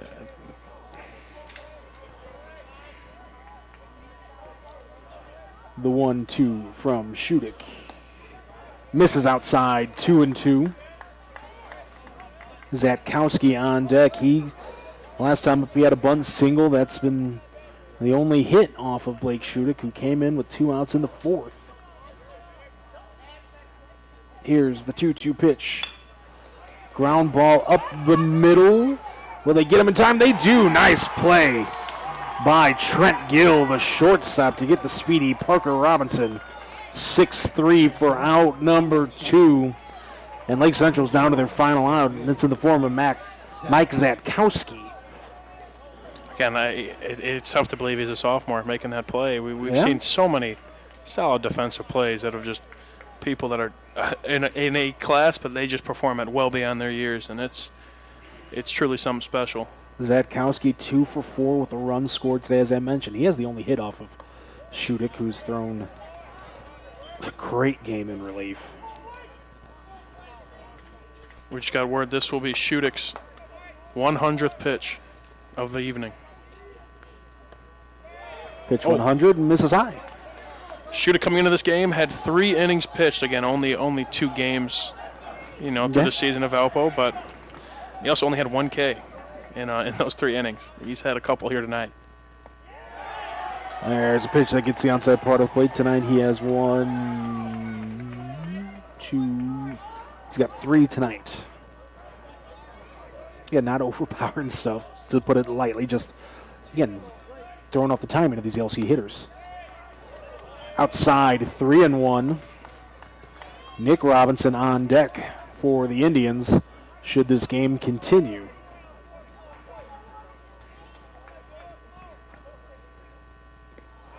Misses low. Mike Zatkowski draws the 2-out walk to advance to first.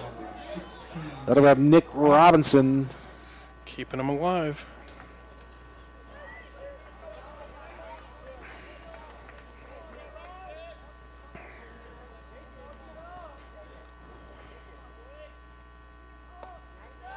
If I'm Shudak, I'm not even worrying about the first base runner.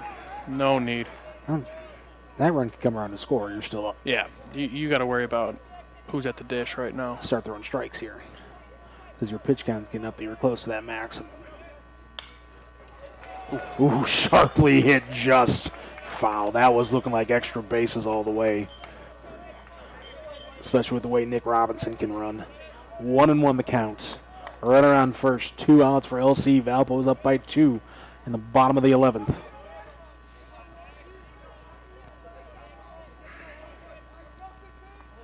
Breaking ball. Robinson just looks at it, float past him. 1-2.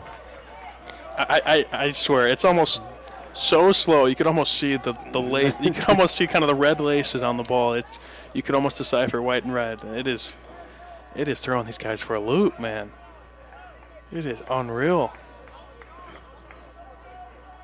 1-2. 2 outs.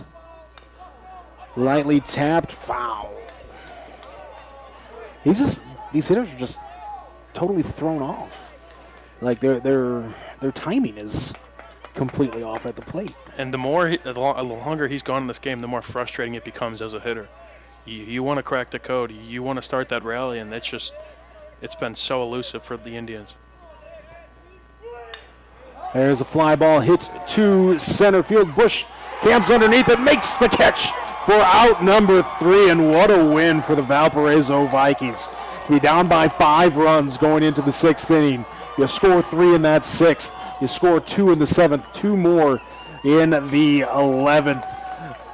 And propelled, kept in this game by an amazing effort by Blake Shudak. We'll get to him here in a second for sure.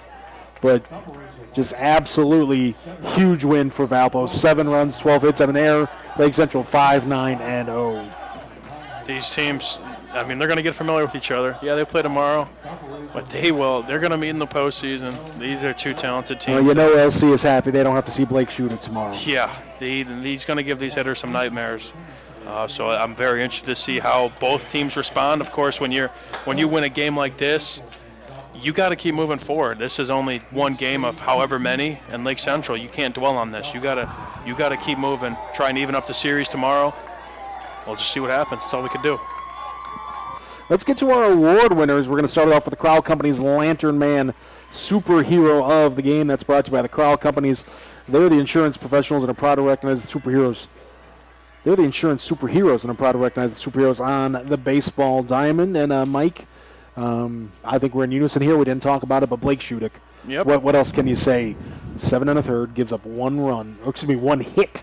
No runs, struck out 3, just had those LC hitters confused all night. It was truly fun. I did not expect, again, a pitcher to basically come into relief and put up the performance he did. We did not see this coming at the slightest. Well, and you got to figure when he came in, it was a 5-0 game. Again. And Valpo was reeling. He comes in and just shuts down this Lake Central offense. I mean, we heard it in the the dugouts. Morale was down for Valpo. It was awfully quiet. The bats weren't going. And then kind of his performance propelled that team entirely to get, arguably, I'd say, an upset win here at Lake Central. And, again, it was just heroic stuff, and there's no better award to give this kid than a superhero award. Yeah, it was a superhero-like performance by Blake Shudak. He's our Crowell Companies Lantern Man Superhero of the Game. Crowell Companies have offices open from 9 to 7 Monday through Friday and Saturdays till 2 in Highland, Maryville, and Michigan City again. Coming in relief, 7 1/3, no runs, 1 hit, 3 strikeouts, shutting down the LC offense. Now we're going to name our blue-collar player of the game, brought to you by Boilermakers Local 374. Earn while you learn with Boilermakers Local 374. And Mike, in a close game, you want to recognize both teams with some of the awards. I'm going to go Parker Robinson for Lake Central, the young freshman, got on base 3 times, had an RBI double, stole his first career base with a single, drew a walk, and he played really good defense at shortstop for Lake Central tonight. Just getting it done on both ends. He's well beyond his years. It was truly tough to believe he was a freshman, but he again, he's going to be so fun to watch. This will not be the last time we'll cover Lake Central baseball. We're going to see him a lot, make some flashy plays, both with the bat and with the glove. He's got such a bright future ahead of him, and again, he showed it tonight a little bit. Yeah, he really showed that potential tonight again, both at the dish, in the field. Blue-collar effort for Parker Robinson tonight. It's hard to believe with the way that young man played. He is a freshman, so he is our Boilermakers Local 374 blue-collar player of the game. Learn about apprenticeship programs and more at local374.org. And finally, it's time to name our proud Union Home Play of the Game, brought to you by the Region Sports Network. If you're a trade union representative and are interested in sponsoring the proud Union Home Play of the Game, please call Chris Ramirez at 219-588-1984. That's 219-588-1984. And what else could it be besides top of the 11th? Max Reams' RBI single broke a 5-5 tie, scoring Trent Gill to give Valpo the winning run. Finally, somebody couldn't. Both teams were just stagnant. Nobody could score really since that 7th inning. Valpo, obviously the hotter bats a little bit, and Ream, was just again 2-out hitting was fantastic. 2-out hitting by the Vikings, and again that's what you need, a clutch hitter to beat a program like this, like the Lake Central Indians. Max Ream coming through in the clutch in the top of the 11th to break this 5-5 tie. That's our proud Union Home Play of the Game, brought to you by the Region Sports Network. 219-588-1984 if you're interested, if a trade union interested in sponsoring the proud Union Home Play of the Game. That's going to do it for us here tonight from Lake Central. Of course, we have to recognize our outstanding crew. Our executive producer is Chris Ramirez, operations manager Rich Castillo, coordinating producer Zach Miller, our sports director, and my broadcast partner tonight, Mike Dewan. Mike, it was a pleasure working with you, buddy. Always a pleasure. Thanks for giving me my sea legs, my baseball sea legs today. Well, thanks for helping me get mine back. Justin Cole on our on-site production. Great job. As always, Justin Zaxanelli doing a fantastic job on the camera. I want to thank the coaches, Mike Swartzentruber of Lake Central, Todd Evans of Valparaiso. Of course, thanks to the athletic director here at Lake Central, Chris Enyer, Jeff Sander, the assistant athletic director, making us feel very welcome here at LC, and of course, Stacey Adams at Valparaiso. And most important, thanks to you, the viewers, Facebook.com/RegionSports, YouTube.com/RegionSports, and IHSATV.org. Final score for the final time, Valpo 7, Lake Central 5 in 11 innings. For everybody at the Region Sports Network, my name is Nathan Laird, saying thanks for watching. This has been Game Night in the Region. Here on the Region Sports Network, the only game in town.